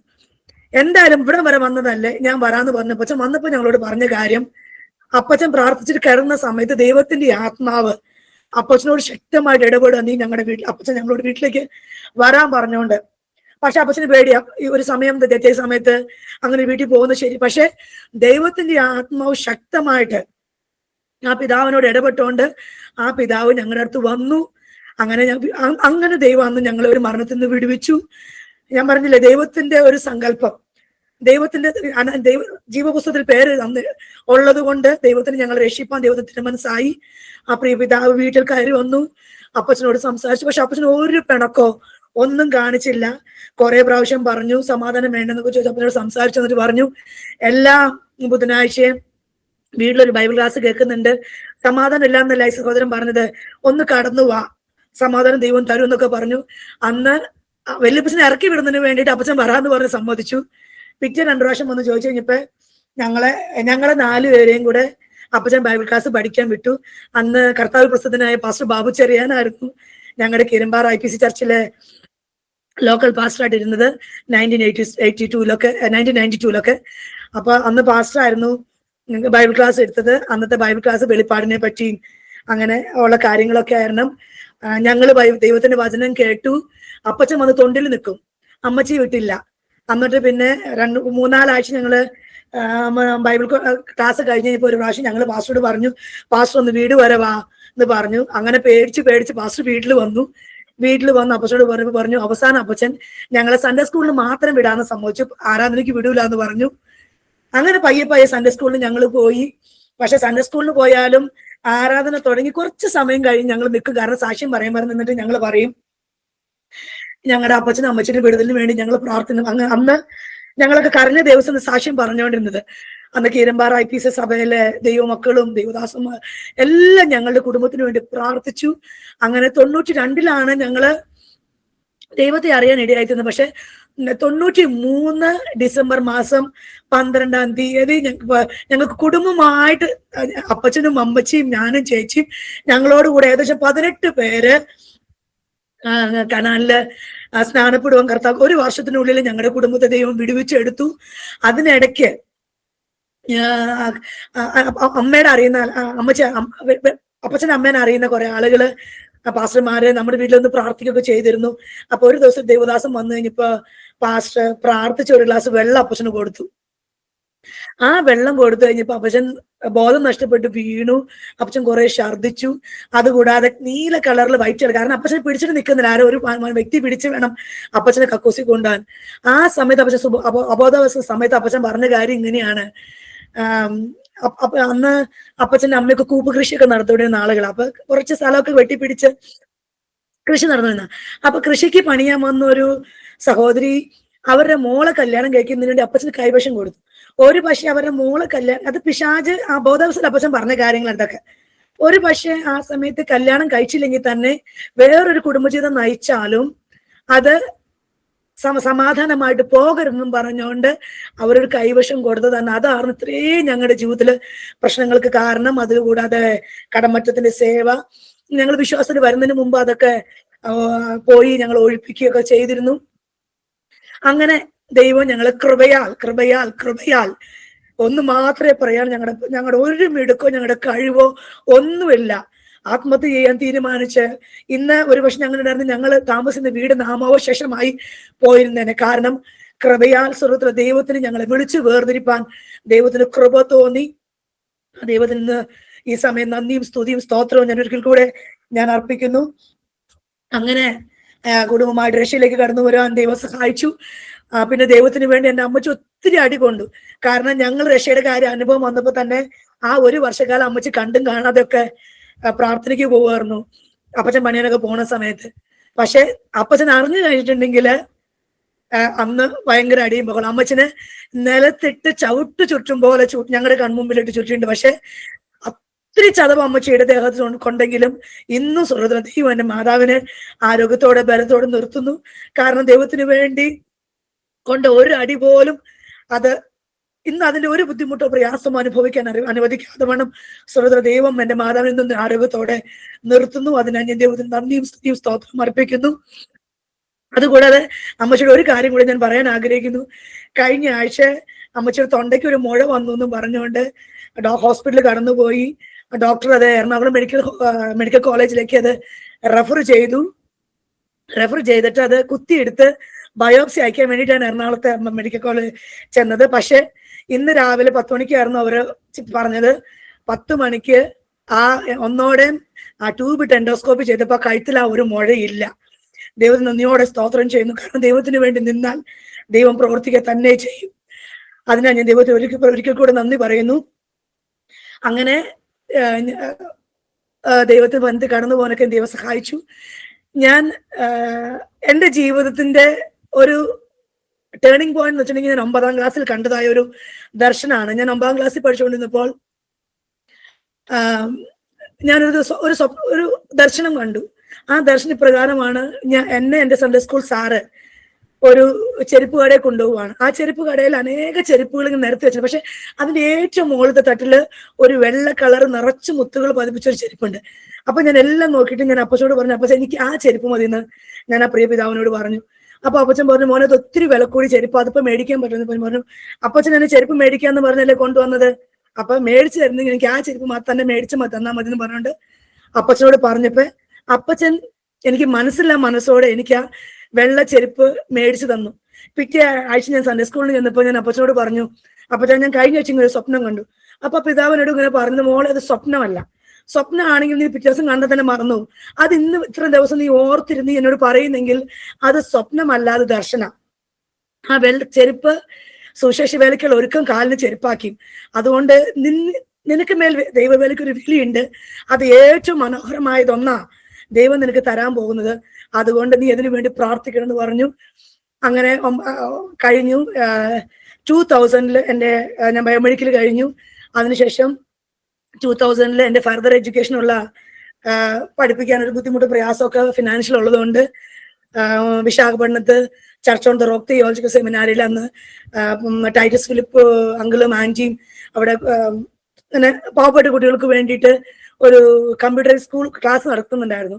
ഞാനും നാട്ടിൽ നിന്ന് വേറൊരു കുട്ടിയും കൂടി അവിടെ ചെന്നു, കമ്പ്യൂട്ടർ പഠിച്ചു. അവിടെ ചെന്നതിന് ശേഷം ഒരു 5-6 മാസത്തിന് ശേഷം ആൻറ്റി പഠനത്തോടു കൂടെ തന്നെ ഞങ്ങൾക്കൊരു ജോലി അവിടെ ശരിയാക്കി തന്നു. സ്റ്റഡി അവർ നോക്കാനും ഹോസ്പിറ്റലിൽ വർക്ക്, ഞാൻ ബയോമെഡിക്കൽ കഴിഞ്ഞാൽ ഹോസ്പിറ്റൽ അസിസ്റ്റ് ചെയ്യാനൊക്കെ ആയിട്ട് ഞങ്ങൾക്ക് ജോലി തന്നു. ഞങ്ങൾ പഠിക്കാൻ വേണ്ടി അവിടെ പോയെങ്കിൽ തന്നെയും ഒരു ചെറിയ സാലറിയോടുകൂടെ, സാലറി ആണെങ്കിൽ ഞങ്ങളുടെ കയ്യിലേക്ക് തന്നില്ല, പക്ഷെ ഒരു ചെറിയ സാലറിയോടുകൂടെ ഞങ്ങൾക്ക് അവിടെ ജോലി ചെയ്ത് പഠിപ്പാൻ കർത്താവ് കൃപ ചെയ്തു. അന്ന് മുതൽ 2000 മുതൽ ദൈവം എനിക്ക് വേണ്ടി കരുതുന്ന അവസ്ഥകളെ പറ്റി അറിയുവാൻ ദൈവം എനിക്ക് കൃപ ചെയ്തു. അങ്ങനെ 2004 വരെ അവിടെ നിന്നു. അതിനിടയ്ക്ക് ഞാൻ പറയാനൊരു കാരണം, ഞാൻ 4ാം ക്ലാസ്സിൽ പഠിച്ചുകൊണ്ടിരുന്ന സമയത്ത് എൻ്റെ അമ്മച്ചി എന്നെയും കൊണ്ട് ഒരു കനാലിൽ കുളിക്കാൻ, ഞങ്ങൾ ഏതൊക്കെ കനാലിൽ സ്നാനപ്പെട്ട ആ കനാലിൽ കുളിക്കാൻ പോയി. അപ്പൊ തുണിയൊക്കെ കഴിയാൻ ശേഷം അമ്മച്ചനെ ഈ തിട്ട നിർത്തിയിട്ട് തല കഴിയിപ്പ് ഞാൻ വെള്ളത്തിൽ പോയി. കാല് തെന്നി തിട്ട ഇടിഞ്ഞ് വെള്ളത്തിലേക്ക് പോയി. വെള്ളത്തിൽ പോയി കഴിഞ്ഞപ്പോ തന്നെ അമ്മച്ചിക്ക് ചെറുതായിട്ട് നീന്തലറിയാം, പക്ഷെ എനിക്ക് നീന്തലറിയില്ല. അമ്മച്ചി ഞങ്ങൾ കൈയും കാലിട്ട് അടിച്ചടിച്ചടിച്ച് കരയിന്ന് മുമ്പോട്ട് മാറിപ്പോ. ഒരു ഉച്ച സമയമായിരുന്നത്. ആ സമയത്ത് റോഡിനോട് ചേർന്ന കനാല്, ആരുമില്ല. പക്ഷെ എങ്ങനെയോ ഞങ്ങളുടെ വീടിന്റെ അടുത്തൊരു പെങ്കൊച്ച അധികം നടന്നു പോവുക. അവർ തൊട്ട് ഭൂത്തങ്ങ ഡാമിനോട് ചേർന്നൊരു ഷാപ്പുണ്ട്. ഷാപ്പിൽ ചോറ് കൊണ്ടേ കൊടുത്ത് തിരിച്ചു വരുന്ന വഴിയാ. അമ്മച്ചി ഇങ്ങനെ കൈയിട്ട് പൊക്കണ കണ്ടിട്ട്, വെള്ളത്തിൽ നിന്ന് പൊങ്ങണ കണ്ടിട്ട് ആ ചേച്ചി ഓടി വന്ന് ഞങ്ങളുടെ ബക്കറ്റിരുന്ന തുണി തന്നെ ഞങ്ങൾക്ക് ഇട്ട് തന്നിട്ട് ഞങ്ങളെ വലിച്ചു കയറ്റി. അങ്ങനെ ദൈവം അന്ന് എന്നെ മരത്തിന് പിടിവിച്ചു. അതുപോലെ തന്നെ 2004 എനിക്ക് ബ്രെയിൻ ഫീവർ പിടിപെട്ടു. 2004 ബ്രെയിൻ ഫീവർ പിടിപെട്ടു. ആ സമയത്ത് അന്ന് നമ്മുടെ കരിംനഗർ ഡിസ്ട്രിക്റ്റ് ഒക്കെ ഒത്തിരി ബ്രെയിൻ ഫീവർ പടർന്നു പിടിച്ച സമയമായിരുന്നു. ആ സമയത്ത് ബ്രെയിൻ ഫീവർ പിടിപെട്ടിട്ട് ഞങ്ങൾ ഇവിടുന്ന് നാട്ടിലേക്ക് കടന്നുപോയി. ആന്ധ്രയിൽ നാട്ടിൽ കടന്നുപോയി. അവിടെ കൊണ്ടുപോയി ചെന്നു. ട്രെയിനിൽ വെച്ച് തന്നെ അബോധാവസ്ഥയിലായി. അവരെ ട്രെയിനിൽ നിന്ന് ഇറക്കി അവിടെ റെയിൽ ഹോസ്പിറ്റൽ അഡ്മിറ്റ് ആയി. പിറ്റേ ദിവസം ചെറിയൊരു ഓർമ്മ വന്നിട്ട് തിരിച്ച് എന്നെ അവർ നാട്ടിൽ വിട്ടു. അവിടെ നേരെ കോളഞ്ചേരി മെഡിക്കൽ മിഷൻ ഹോസ്പിറ്റലിലേക്ക് കൊണ്ടുപോയി. അവിടെ 15 ദിവസം കഴിഞ്ഞപ്പോഴത്തേക്കും എൻ്റെ ബോഡി മെഡിസിനോട് ഒന്നും റെസ്പോണ്ട് ആകുന്നില്ല. അപ്പൊ ഡോക്ടർ പറഞ്ഞു, ഇവിടെ കിടന്നാലും മരിക്കും, കൊണ്ടുപോയാലും മരിക്കും. അതുകൊണ്ട് ഹോസ്പിറ്റലിൽ നിന്ന് വീട്ടിലേക്ക് കൊണ്ടുപോകാൻ പറഞ്ഞു. എന്നെ വീട്ടിൽ കൊണ്ടുവച്ചെന്ന് ചർച്ചിൽ എല്ലാ ചർച്ചുകളുടെയും ഇൻഫർമേഷൻ പോയി എനിക്ക് വേണ്ടി പ്രാർത്ഥിക്കണമെന്ന്. എന്റെ അവസ്ഥ ബ്രൂഫൻ വിത്ത് പാരസെറ്റമോൾ കഴിച്ച് കുടലിൽ തൊലി പോയി വയറ് മൊത്തം ഇങ്ങനെ കൂമ്പിച്ചു. വെള്ളം കുടിച്ച വെള്ളം അതുപോലെ തന്നെ ഛർദ്ദിക്കും. അവസാനം ബ്രെയിൻ ഫീവർ മെനിഞ്ചൈറ്റിസ് കൂടിയിട്ട് എന്റെ 2 കണ്ണിന്റെയും കാഴ്ച കുറഞ്ഞു, എല്ലാ ദിവസവും ചെല്ലുന്തോറും കുറഞ്ഞു വരിക. അവസാനം ഒരു വെള്ളപ്പാട് പോലെ എനിക്ക് ആളുകളെ കാണാൻ പറ്റുന്നുള്ളൂ. ഞാനിപ്പോഴും ഓർക്കുന്നു, എൻ്റെ അമ്മച്ചി എന്നെ കട്ടലിന്റെ സൈഡിൽ ചേർത്ത് കിടത്തും. താഴെയൊരു ബേസൺ വെക്കും. വെള്ളം വെച്ച് 2 സ്പൂൺ തരുമ്പോഴത്തേക്ക് അതുപോലെ പുറത്തേക്ക് വരും. അമ്മ ഞാൻ പയ്യെ തല ചരിച്ച് ഛർദി ആ ബേസണിലേക്ക് മേടിക്കും. അമ്മച്ചി എന്റെ കട്ടിലിന്റെ നമ്മ കൈയടിക്കുകയും പ്രാർത്ഥിക്കുകയും ആരാധിക്കുകയും അന്യഭാഷ പറയുകയും എനിക്ക് ചെയ്യാം. സൗണ്ട് കൊണ്ട് മാത്രമാണ് എനിക്ക് തിരിച്ചറിയുന്നത്. അവസാനം എൻ്റെ അപ്പച്ചൻ അറിയുന്നൊരു നാട്ടുവൈദ്യനുണ്ട് വടാട്ടുപാറയില്, വളരെ പ്രശസ്തനായ ഒരു വൈദ്യര. അപ്പൊ അപ്പച്ചൻ ഒന്ന് പോയി കണ്ടു. ഇങ്ങനെ ചേട്ടൻ ഇങ്ങനെ എന്റെ കൊച്ചിന്റെ അവസ്ഥ പറഞ്ഞു. എന്റെ കയ്യിൽ ഒതുങ്ങിയിട്ടില്ല, ചേട്ടനെ പറ്റുമെങ്കിൽ കൊണ്ടുവരാൻ പറഞ്ഞു. അങ്ങനെ അപ്പച്ചൻ എന്നെ പിറ്റേ ദിവസം കൊണ്ടു ചെന്നു. ആദ്യം എന്റെ വയറിലെ മുറിവ് ഉണങ്ങാനുള്ള മരുന്ന് തന്നു. 28 ദിവസം ഒരു ആഹാരം പോലും തരാതെ എനിക്ക് വയറ്റി മരുന്ന് തന്ന് 28ാം പൊക്കം എനിക്ക് ഏത്തക്ക കനലിൽ ചുട്ടുപൊടിച്ച് പാലിൽ ചേർത്ത് എനിക്ക് തന്നു. എന്റെ കണ്ണിന്റെ ഐസൈറ്റ് 1.5 മാസത്തിന് ശേഷം എനിക്ക് ഐസൈറ്റ് ദൈവം തിരികെ തന്നു. എനിക്കറിയാവുന്നിടത്തോളം കാര്യം, കാരണം ബ്രെയിൻ ഫീവർ വന്ന എന്തെങ്കിലും ഒരു ഫോൾട്ട് ഉണ്ടാവും. ഒന്നെങ്കിൽ കണ്ണിന്റെ കാഴ്ചശക്തി പോകും, അല്ലെങ്കിൽ സൗണ്ട് പോകും, അങ്ങനെയൊക്കെ കാര്യങ്ങളുണ്ടാവും. പക്ഷെ ദൈവത്തിന്റെ കൃപയാൽ കൃപയാൽ കൃപയാൽ ദൈവം അങ്ങനെ കാഴ്ചശക്തിയും ദൈവം തിരിച്ചു തന്നു. ആ ഞാൻ പറഞ്ഞില്ലേ, അതിനിടയ്ക്ക് അനേക ദർശനങ്ങൾ വരുമ്പോഴൊക്കെയും എനിക്ക് തന്നു, എൻ്റെ അമ്മച്ചിക്ക് തന്നു. പക്ഷെ അവിടെ നിന്നൊക്കെയും കണ്ട ദർശനവും വെളിപ്പാടും ഒരു വശത്ത്, പക്ഷെ എന്റെ പോക്ക് മാത്രം നേരെ ഓപ്പോസിറ്റ് സൈഡിലേക്കായിരുന്നു. 2006 വേറെ ദർശന വെളിപ്പാടും എന്ന് പറഞ്ഞാൽ അത് വേറെ ഒന്നും പറയാൻ പറ്റുമെങ്കിൽ നമുക്ക് ഷെയർ ചെയ്യാൻ പറ്റുമെങ്കിൽ ഷെയർ ചെയ്താട്ടോ. കാരണം എൻ്റെ അമ്മച്ചിയും ആ ദൈവത്തെ പ്രാർത്ഥിച്ചുകൊണ്ട് അനേക ദേവദാസന്മാർ എന്നോട് ഷെയർ ചെയ്തു. കാരണം നീ ദൈവവേലയ്ക്ക് ഉള്ളതാണ്, ദൈവം നിന്നെ ഉപയോഗിക്കും, രാജാക്കന്മാരിക്കുന്ന അങ്ങനെയൊക്കെ അനേക പ്രവചനങ്ങൾ ദൈവാത്മാവ് എനിക്ക് തന്നു. അനേക ദർശനം വെച്ചിട്ടുണ്ടെങ്കിൽ ഞാൻ അനേക സ്റ്റേജുകളിൽ നിന്ന് സ്റ്റേജുകൾ മാറി ദൈവത്തിന്റെ വചനം ശുശ്രൂഷിക്കുന്നതൊക്കെ ദൈവത്തിന്റെ ആത്മാവിനെ കാണിച്ചു തന്നു. എൻ്റെ അമ്മച്ചിക്ക് ദൈവം ദർശനം കൊടുത്തു. കാരണം ഞാൻ നീല പാവാടയും വെള്ള ഷർട്ട് ഇട്ടുകൊണ്ട് സ്റ്റേജിൽ നിന്ന് സ്റ്റേജ് മാറി ശുശ്രൂഷിക്കുന്നതൊക്കെയും ദൈവത്തിന്റെ ആത്മാവ് എൻ്റെ അമ്മച്ചിക്ക് ദർശനം കൊടുത്തു. പക്ഷെ ദർശനം ഒരു ഭാഗത്ത് കിടക്കുന്നു, പക്ഷെ എൻ്റെ പോക്ക് നേരെ ഓപ്പോസിറ്റ് ഡിറക്ഷനിലേക്കാണ് ഞാൻ പോയിക്കൊണ്ടിരുന്നത്. അങ്ങനെ 2006 ഞങ്ങൾ അറിയുന്ന ദൈവം ഒരു പാസ്റ്റർ മുഖാന്തരം ആന്ധ്രയിൽ തന്നെ മൻസിലാൽ ഡിസ്ട്രിക്റ്റിലുള്ളതായ ഒരു വ്യക്തിയുമായിട്ട് എൻ്റെ വിവാഹം, സിംഗറേണി എംപ്ലോയീസ് ആയിരുന്ന ഒരു കുടുംബമായിട്ട് മിസ്റ്റർ രാമചന്ദ്രനായിട്ട് എൻ്റെ വിവാഹം 2006 ഫെബ്രുവരിയിൽ നടന്നു. വളരെ അനുഗ്രഹിക്കപ്പെട്ട കുടുംബജീവിതം ദൈവം എനിക്ക് തന്നു. ഞങ്ങൾക്ക് സ്വന്തമായിട്ടൊരു സ്കൂളുണ്ടായിരുന്നു ഭൂപ്പൽപ്പള്ളി എന്ന സ്ഥലത്ത്, സ്വന്തമായിട്ട് സ്കൂളും കാര്യങ്ങളും അങ്ങനെ സ്കൂളുണ്ടായിരുന്നു. 2006 മുതൽ 2012 വരെ വളരെ അനുഗ്രഹിക്കപ്പെട്ട രീതിയിൽ ആ സ്കൂൾ മുമ്പോട്ട് പോയി. 2006 ഡിസംബർ മാസത്തില് ദൈവം ഞങ്ങൾക്ക് ആദ്യത്തെ ഒരു ആൺപൈതലിനെ ദൈവം ദാനമായി തന്നു. പിന്നെ സ്കൂള്, പ്രാർത്ഥന, പിന്നെ അവിടെ തെലുങ്ക് സഭയോട് കൂടെ ചേർന്ന് പോകും. കർത്താവ് കൃപ ചെയ്തു. ദിവസങ്ങളൊക്കെ അവിടുത്തെ സാക്ഷ്യം പറയാൻ കടന്നു പോകും, വില്ലേജുകളിൽ കടന്നു പോകും. അങ്ങനെ ദൈവദാസനോടും കുടുംബത്തോടും ചേർന്ന് ഒരു പാസീവ്, ഒരു ആക്റ്റീവായിട്ടല്ല, ഒരു പാർട്ട് മാത്രമായിട്ട് സുവിശേഷ വേലയിൽ സപ്പോർട്ട് ചെയ്യാനൊക്കെയും കർത്താവ് കൃപ ചെയ്തു. അങ്ങനെ കാര്യങ്ങള്, എൻ്റെ വിളിയും വേർപാടും ഒക്കെ ഞാൻ അങ്ങ് മറന്നുപോയി. സ്കൂള് മതി, അനുഗ്രഹിക്കപ്പെട്ട കുടുംബജീവിതം ഉണ്ട്, ഭർത്താവ് സ്നേഹമുള്ള വ്യക്തി, അങ്ങനെ ഞാൻ എല്ലാം മറന്നു. അങ്ങനെ ഞാൻ മുമ്പോട്ട് കടന്നുപോയി കഴിഞ്ഞപ്പോ 2010 ഞാൻ ഡേറ്റ് ഇവിടെ 2010 ഒക്ടോബർ മാസത്തിൽ എനിക്ക് ശക്തമായിട്ട് വയറുവേദന വന്ന് അപ്പൊ തന്നെ ആശുപത്രി കൊണ്ടുപോയി. ആശുപത്രി ഗൈനക്കിന് കാണിച്ചപ്പോ മേഡം സ്കാൻ ചെയ്തിട്ട് പറഞ്ഞു രഞ്ജി ട്യൂബൽ പ്രഗ്നൻസി ആണ്, ആ ട്യൂബ് റപ്ചർ ആവും, അതുകൊണ്ട് ഇപ്പൊ ഞാൻ ഹോസ്പിറ്റലിൽ പോയത് ശനിയാഴ്ചയാണ്. തിങ്കളാഴ്ച വന്നത് നമുക്കത് എടുത്ത് കളയാനുള്ള ഏർപ്പാട് ചെയ്യാന്ന് പറഞ്ഞു. ശരി മേഡം, അത് അബോർട്ട് ചെയ്ത് കളയാന്ന് പറഞ്ഞു. ഞങ്ങൾ സമ്മതിച്ച് വീട്ടിൽ വന്നു ശനിയാഴ്ച വൈകുന്നേരം. ഞായറാഴ്ച ആരാധന മുടക്കാൻ അത്ര താല്പര്യമുള്ള ആളല്ല ഞാൻ, കാരണം വളരെ ചുരുക്കം വിരലിലെണ്ണാവുന്ന അങ്ങനെ. പിറ്റേ ദിവസം ഞാൻ ആരാധനയ്ക്ക് പോയിരുന്നു. എല്ലാ ദിവസവും ഞാൻ ആരാധന തറയിലിരുന്ന് ആരാധിക്കുന്നത്. അന്ന് ഞാൻ പോയി വയറുവേദന സഹിക്കാൻ പറ്റുന്ന കസേരയിലിരുന്നു. തെലുങ്ക് ആരാധന വെച്ചിട്ടുണ്ടെങ്കിൽ കുറെ പാട്ട് പാടും, ചിലപ്പോ 4 മണിയൊക്കെ വരെ. അങ്ങനെ കൃത്യമായ സമയവും നിശ്ചയമൊന്നുമില്ല, തീരുമാനമാണ് അവിടുത്തെ സമയം. അപ്പൊ അന്ന് ദേവദാസൻ, എനിക്ക് അവിടെ ഇരുന്നിട്ട് ഇരിക്കാൻ പാടില്ല, ഭയങ്കര വയറുവേദനയുണ്ട്. 2-3 പ്രാവശ്യം ഇറങ്ങി പോരാന്ന് വിചാരിച്ച അവിടെ തന്നെ ഇരിക്കുക. ദേവദാസൻ വചനം എടുത്തു. അന്ന് പാസ്റ്റ് എടുത്ത വചനം തെലുങ്കിനായിരുന്നത്. ഇത് മാതാപിതാക്കളെ, അതിന്റെ മലയാളം വേർഷൻ, മാതാപിതാക്കളെ നിങ്ങൾ മനസ്സലിവില്ലാത്തവരാകരുത്. ഇന്ന് അബോർഷൻ എന്ന് പറഞ്ഞതൊരു പാഷനായി മാറിയിരിക്കുക. വയറ്റിൽ ദൈവം വയറ്റിൽ കുഞ്ഞിനെ തന്ന ദൈവത്തിന് അറിയില്ലേ അതിന് കേടുപാടുകളുമൊക്കെ. ഇന്ന് ഒരു കേടുപാടുണ്ടെന്ന് പറഞ്ഞ കൊച്ചിനെ അബോർഷൻ ചെയ്ത് കളയുകയാണ്, ആൺകുഞ്ഞ്, അങ്ങനെയൊക്കെ പറഞ്ഞ് പാസ്റ്റർ ഇങ്ങനെ ദൈവം വാക്യം പറഞ്ഞുകൊണ്ടിരിക്കുക. എനിക്കത് കേട്ടിട്ട് എന്റെ ഹൃദയത്തിൽ കുത്തുകൊള്ളുക. എനിക്ക് എന്താ ചെയ്യണമെന്ന് അറിയാൻ പാടില്ല. അവസാനം ഞാൻ 2 കൈയും ഉയർത്തി പാസ്റ്ററോട് പറഞ്ഞു, പാസ്റ്റർ സംസാരിക്കുന്നത് എന്നോടാ, കാരണം ഞാൻ ട്യൂബൽ പ്രഗ്നന്റ് ആണ്, നാളെ ഞാൻ അബോർഷൻ ചെയ്യാൻ പോവുക, സഭ എനിക്ക് വേണ്ടി പ്രാർത്ഥിക്കണം എന്ന് പറഞ്ഞു. പാസ്റ്റർ എന്നെ മുമ്പോട്ട് വിളിച്ചു. ഞാൻ ചർച്ചിന്റെ മധ്യത്തിൽ പോയി നിന്നു. മുഴുവൻ ഹോൾ ചർച്ച് എനിക്ക് വേണ്ടി പ്രാർത്ഥിച്ചു. പിറ്റേന്ന് രാവിലെ ഒന്നോടെ ഞാൻ സ്കാൻ ചെയ്യാൻ ചെന്നപ്പോ ഏതായിട്ട് എംബ്രിയോ ഫലോപ്പിൻ ട്യൂബില് അറ്റാച്ച് ആയിട്ടിരുന്നു, അത് ഡിറ്റാച്ച് ആയിട്ട് അതുപോലെ തന്നെ എന്റെ യൂട്രസിലേക്ക് പോയി. അപ്പോഴത്തേക്ക് ഏകദേശം 2.5-3 മാസത്തോളമായി. 5-ാം മാസം സ്കാൻ ചെയ്തപ്പോൾ സ്കള്ളില്ല എന്ന് പറഞ്ഞു. 7-ാം മാസം, കാരണം ഡോക്ടർക്ക് സംശയം തോന്നിട്ട് എന്നെ വറങ്കലില് ശ്രീ വെങ്കടേശ്വര എന്ന് പറഞ്ഞ കളർ ഡ്രോപ്ലർ ചെയ്തുകൊണ്ട് വരാൻ പറഞ്ഞുകൊണ്ട് മാഡം എന്നെ 7 മാസം കംപ്ലീറ്റ് ആയി കഴിഞ്ഞപ്പോ സ്കാൻ ചെയ്യാൻ വിട്ടു. 7 മാസം കംപ്ലീറ്റ് ആയി ചെയ്ത് ഞങ്ങൾ 10 മണിയായപ്പോഴത്തെ ഇവിടെ ചെന്നു, സ്കാൻ ചെയ്തു. എന്നോട് പറഞ്ഞു ഒന്നോടെ കഴിച്ചിട്ട് വന്നിട്ട് വെയിറ്റ് ചെയ്യണം, ഒരു സ്കാനോടെ എടുക്കണം എന്ന് പറഞ്ഞു. അതിനുശേഷം പിന്നെ 2 മണിയപ്പോ എന്നെ ഒന്നോടെ വിളിച്ചു.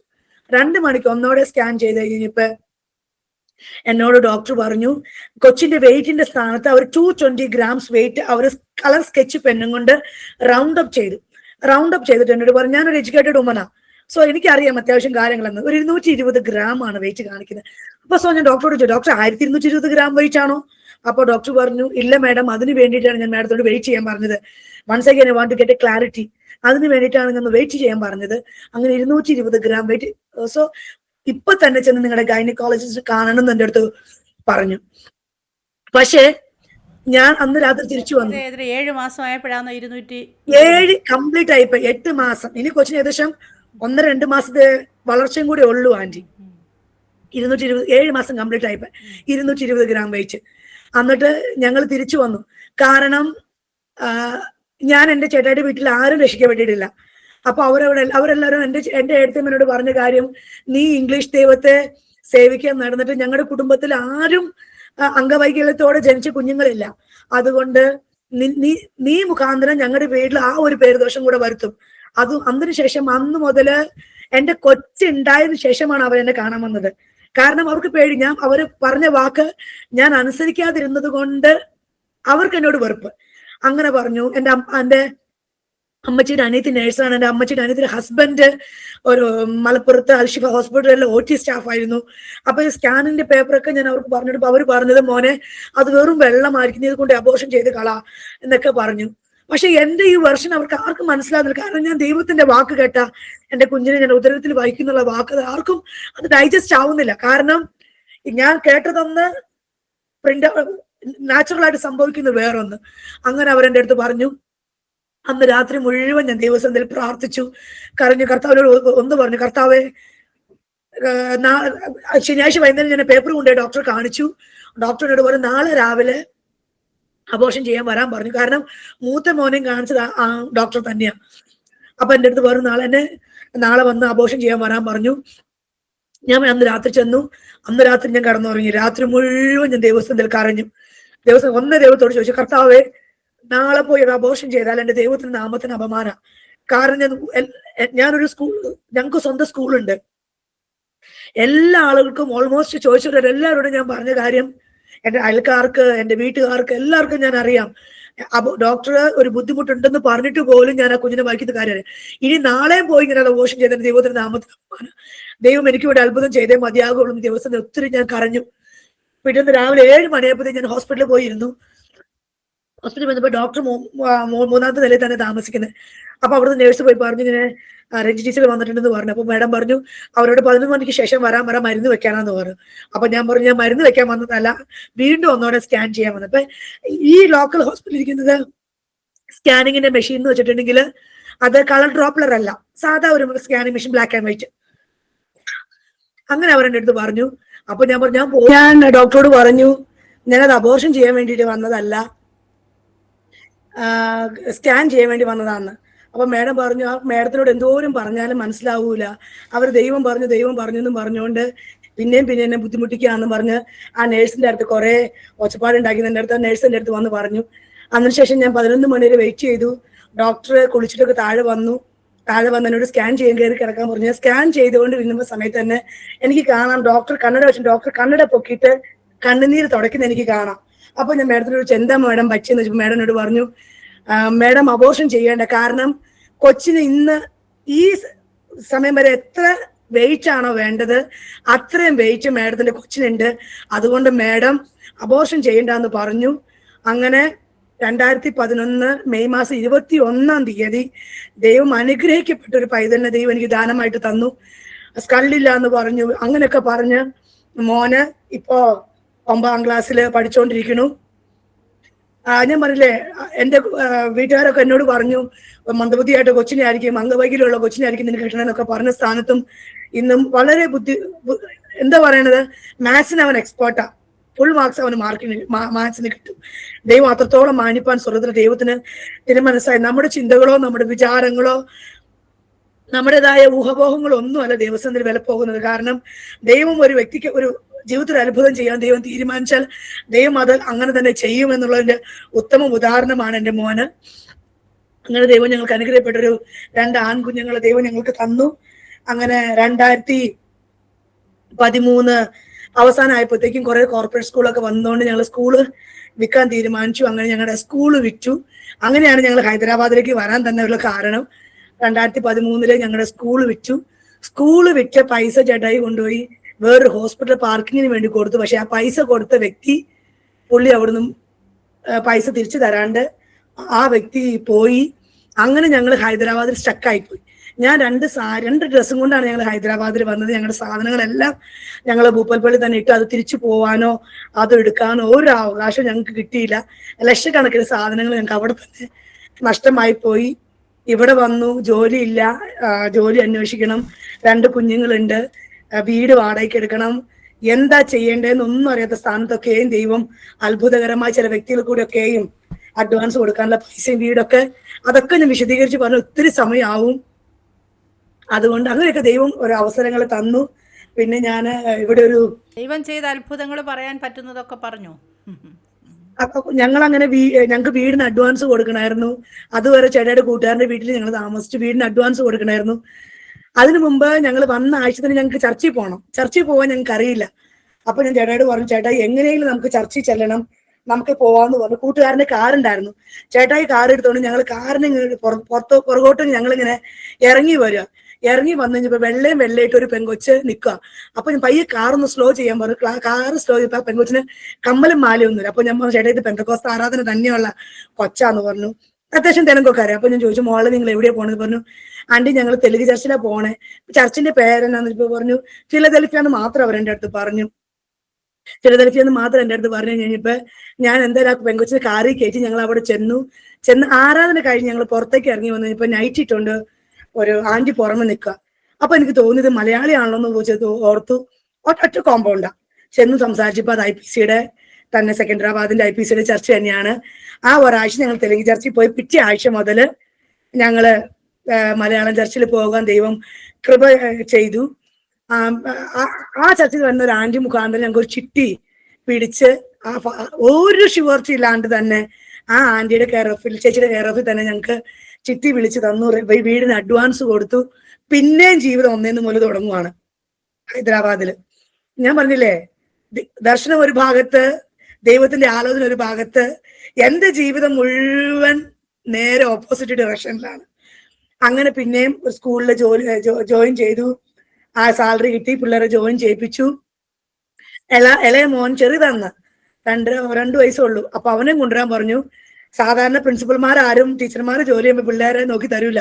പക്ഷെ എന്റെ മോൻ ഞാൻ പഠിപ്പിച്ചുകൊണ്ട സമയത്ത് കാറിന്റെ വയറ്റിൽ കിടന്ന് ഉറങ്ങി, നെഞ്ചത്ത് കിടന്ന് ചെറിയ മോനെ കിടത്തി ഉറക്കിയ ദിവസങ്ങളുണ്ട്. കാരണം സാർ ഒരു ബ്രാഹ്മിൻ സാറായിരുന്നു. അങ്ങനെ ഞാൻ ചെന്ന ഭാഗത്തൊക്കെയും ദൈവത്തിന് എന്നോട് ദയ തോന്നി. അങ്ങനെ ആ പ്രതിസന്ധികളൊക്കെയും തരണം ചെയ്യുവാൻ കർത്താവ് കൃപ ചെയ്തു. ജീവിതം അങ്ങനെ പയ്യെ മുമ്പോട്ട് പോയിക്കൊണ്ടിരുന്നു. അങ്ങനെ ഞാൻ പറഞ്ഞില്ലേ, ഞാൻ കണ്ട ദർശനം ഒരു ഭാഗത്ത്, അതിനിടയ്ക്ക് വേറൊരു ദർശനം ദൈവാത്മാവനെ കാണിച്ചു തന്നു. ഞാൻ പലപ്പോഴും എനിക്കൊരു ഭാരമുണ്ട്. അപ്പൊ ഞാൻ ദൈവത്തോട് ചോദിച്ചു, കർത്താവ് ദർശനം ഒരു ഭാഗത്തുണ്ട്, എന്റെ ജീവിതം വേറൊരു വഴിക്കാ പോകുന്നേ, ഇത് എന്തുകൊണ്ടാണ് ഇങ്ങനെ നടക്കണമെന്ന് വെച്ചപ്പോ ദൈവത്തിന്റെ ആത്മാവ് എന്നെ ഒരു ദർശനം കാണിച്ചത്. ഞങ്ങൾക്ക് സ്വന്തം സ്കൂളുണ്ട്, ഞാൻ പറഞ്ഞല്ലോ. ഞങ്ങളുടെ സ്കൂളില് കറസ്പോണ്ടൻസും ടീച്ചേഴ്സ് എല്ലാവരും കൂടെ ഒരു പിക്നിക്കിന് പോകാൻ വേണ്ടി ഞങ്ങൾ റെഡി ആയിട്ട് നിൽക്കാം. ഞാൻ റെഡിയായി ബസ്സിൽ കയറുന്നപ്പോ കൂടെയുള്ള ആ ടീച്ചർമാരും കറസ്പോണ്ടൻസ്മാരും എല്ലാവരും കൂടെ അവരെന്നോട് പറഞ്ഞു, നീ എന്ത് ഡ്രസ്സ് ഇട്ടുകൊണ്ട് വന്നേക്കണത്? നിന്നെ ഈ ഡ്രസ്സിൽ കണ്ട് ഒരു പാവപ്പെട്ട സ്ത്രീയെ പോലെ, നിന്നെ ഒരു കറസ്പോണ്ടന്റിന്റെ ഭാര്യയല്ലേ, പോയി ഡ്രസ്സ് മാറിക്കൊണ്ട് വരാൻ പറഞ്ഞു. ഞാൻ പോണത് തൊട്ടടുത്തൊരു ചർച്ചുണ്ട്, ആ ചർച്ചിലേക്കാ ഡ്രസ്സ് മാറിക്കൊണ്ട് വരാൻ പോണത്. അവിടെ ചെന്നു. ആ ചർച്ചിന്റെ ഉള്ളിലേക്ക് ഇപ്പൊ ചർച്ച് നടുക്കായിട്ട് ഒരു കസേരയുണ്ട്. കസേരയുടെ അടിയിൽ ഒരു കവറുണ്ട്. ഞാൻ ആ കവർ തുറന്നു നോക്കിയപ്പോൾ നീല കളർ ഡ്രസ്സായിരിക്കുന്നത്. ആ നീല കളർ ഡ്രസ്സ് ഞാൻ ഇട്ടു. പുറത്തേക്ക് ഇറങ്ങി വന്നപ്പോ ഞാൻ ഇട്ടോണ്ട് പോയ ചെരുപ്പല്ല കിടക്കുന്നത്. ആ ചെരുപ്പ് എനിക്ക് ചെറുതാ. ഞാൻ എങ്ങനെയോ അങ്ങനെ കുണ്ടി ചാടി ഞാൻ ആ സ്ഥലത്തേക്ക് ചെന്നു. ഞങ്ങളുടെ ബസ് നിർത്തിയ സ്ഥലത്തേക്ക്. ആ ബസ് നിർത്തിയ സ്ഥലത്ത് ചെന്നപ്പോ ആ ബസ് അവിടെ അല്ല, ആ ബസ് പോയി. പെട്ടെന്ന് തന്നെ എന്റെ ചേട്ടായി വിളിക്കാൻ വേണ്ടിയിട്ട് ഞാൻ ഫോൺ ബാഗ് എടുത്ത് ഫോൺ നോക്കിയപ്പോ എന്റെ ഫോൺ പൊട്ടി കഷ്ണങ്ങളായിട്ട് എന്റെ ബാഗിൽ കിടക്കുക. അപ്പൊ തന്നെ ഞാൻ ചുറ്റും നോക്കി കഴിഞ്ഞപ്പോ ഒരു വയസ്സായ ഒരു താടിയൊക്കെയുള്ള ഒരു അപ്പച്ചൻ എന്റെ അടുത്ത് നിൽക്കുന്നുണ്ട്. ഞാൻ അപ്പച്ചനോട് ചോദിച്ചു, അപ്പച്ചനോട് കണ്ടതല്ലേ, അവരല്ലേ എന്നോട് ഡ്രസ്സ് മാറ്റിക്കൊണ്ട് വരാൻ പറഞ്ഞു വിട്ടത്, അവരെന്നെ കയറ്റാതെ പോയത് ശരിയായില്ലോ എന്നിപ്പോ ആ പിതാവിനോട് ഇങ്ങനെ പറയാ, നിന്നെ ദൈവം ഉപയോഗിക്കാതിരിക്കുന്ന നിന്നിൽ 3 ക്രോശങ്ങളുണ്ട്.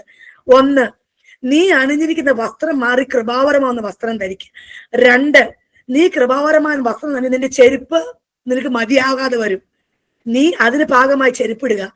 3, നീയും ദൈവവുമായുള്ള ബന്ധം വിട്ടുകിടക്കാം. കാരണം എന്റെ ബാഗിൽ എന്റെ ഫോൺ പൊട്ടിച്ചെതറി കിടക്കാം, ഞാനും ദൈവവുമായിട്ടുള്ള ബന്ധം വിട്ടുകിടക്കാന്ന് ആ പ്രിയ പിതാവിനോട് സംസാരിച്ചു. അങ്ങനെ ദർശനം കണ്ടു. പിന്നെ ദിവസം ചോദിച്ചു എന്താ ചെയ്യാ, അങ്ങനെയൊക്കെ ചെയ്തു. പിന്നെയും ഞങ്ങൾ പറഞ്ഞില്ലേ ഹൈദരാബാദിൽ വന്നു. 2018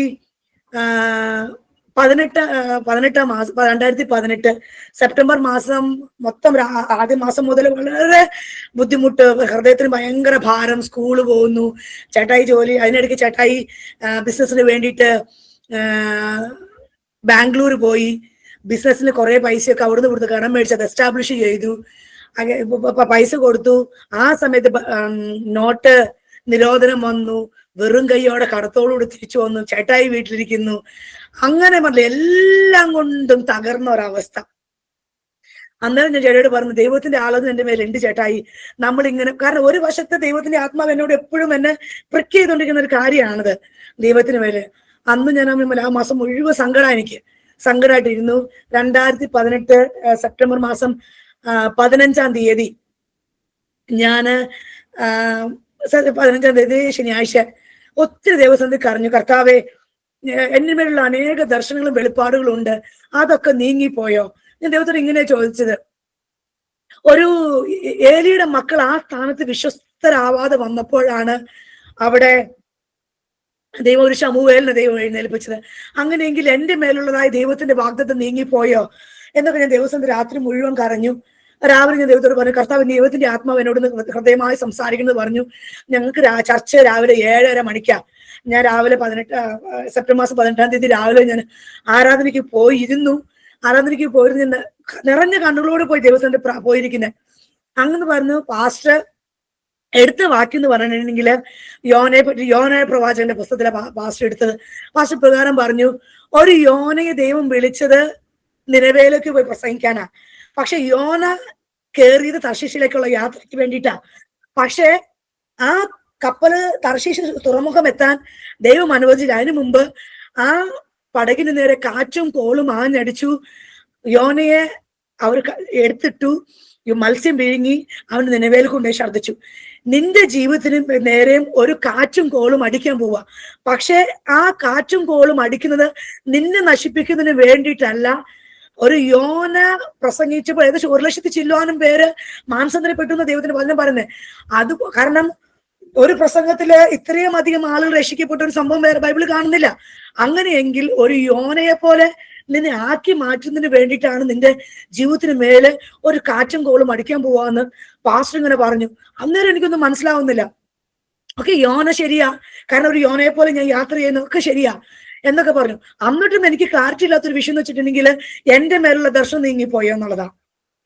അത് അങ്ങനെ പറഞ്ഞു. പാസ്റ്റർ വാക്യം നിർത്തി, പാസ്റ്റർ പ്രാർത്ഥിക്കാൻ തുടങ്ങി.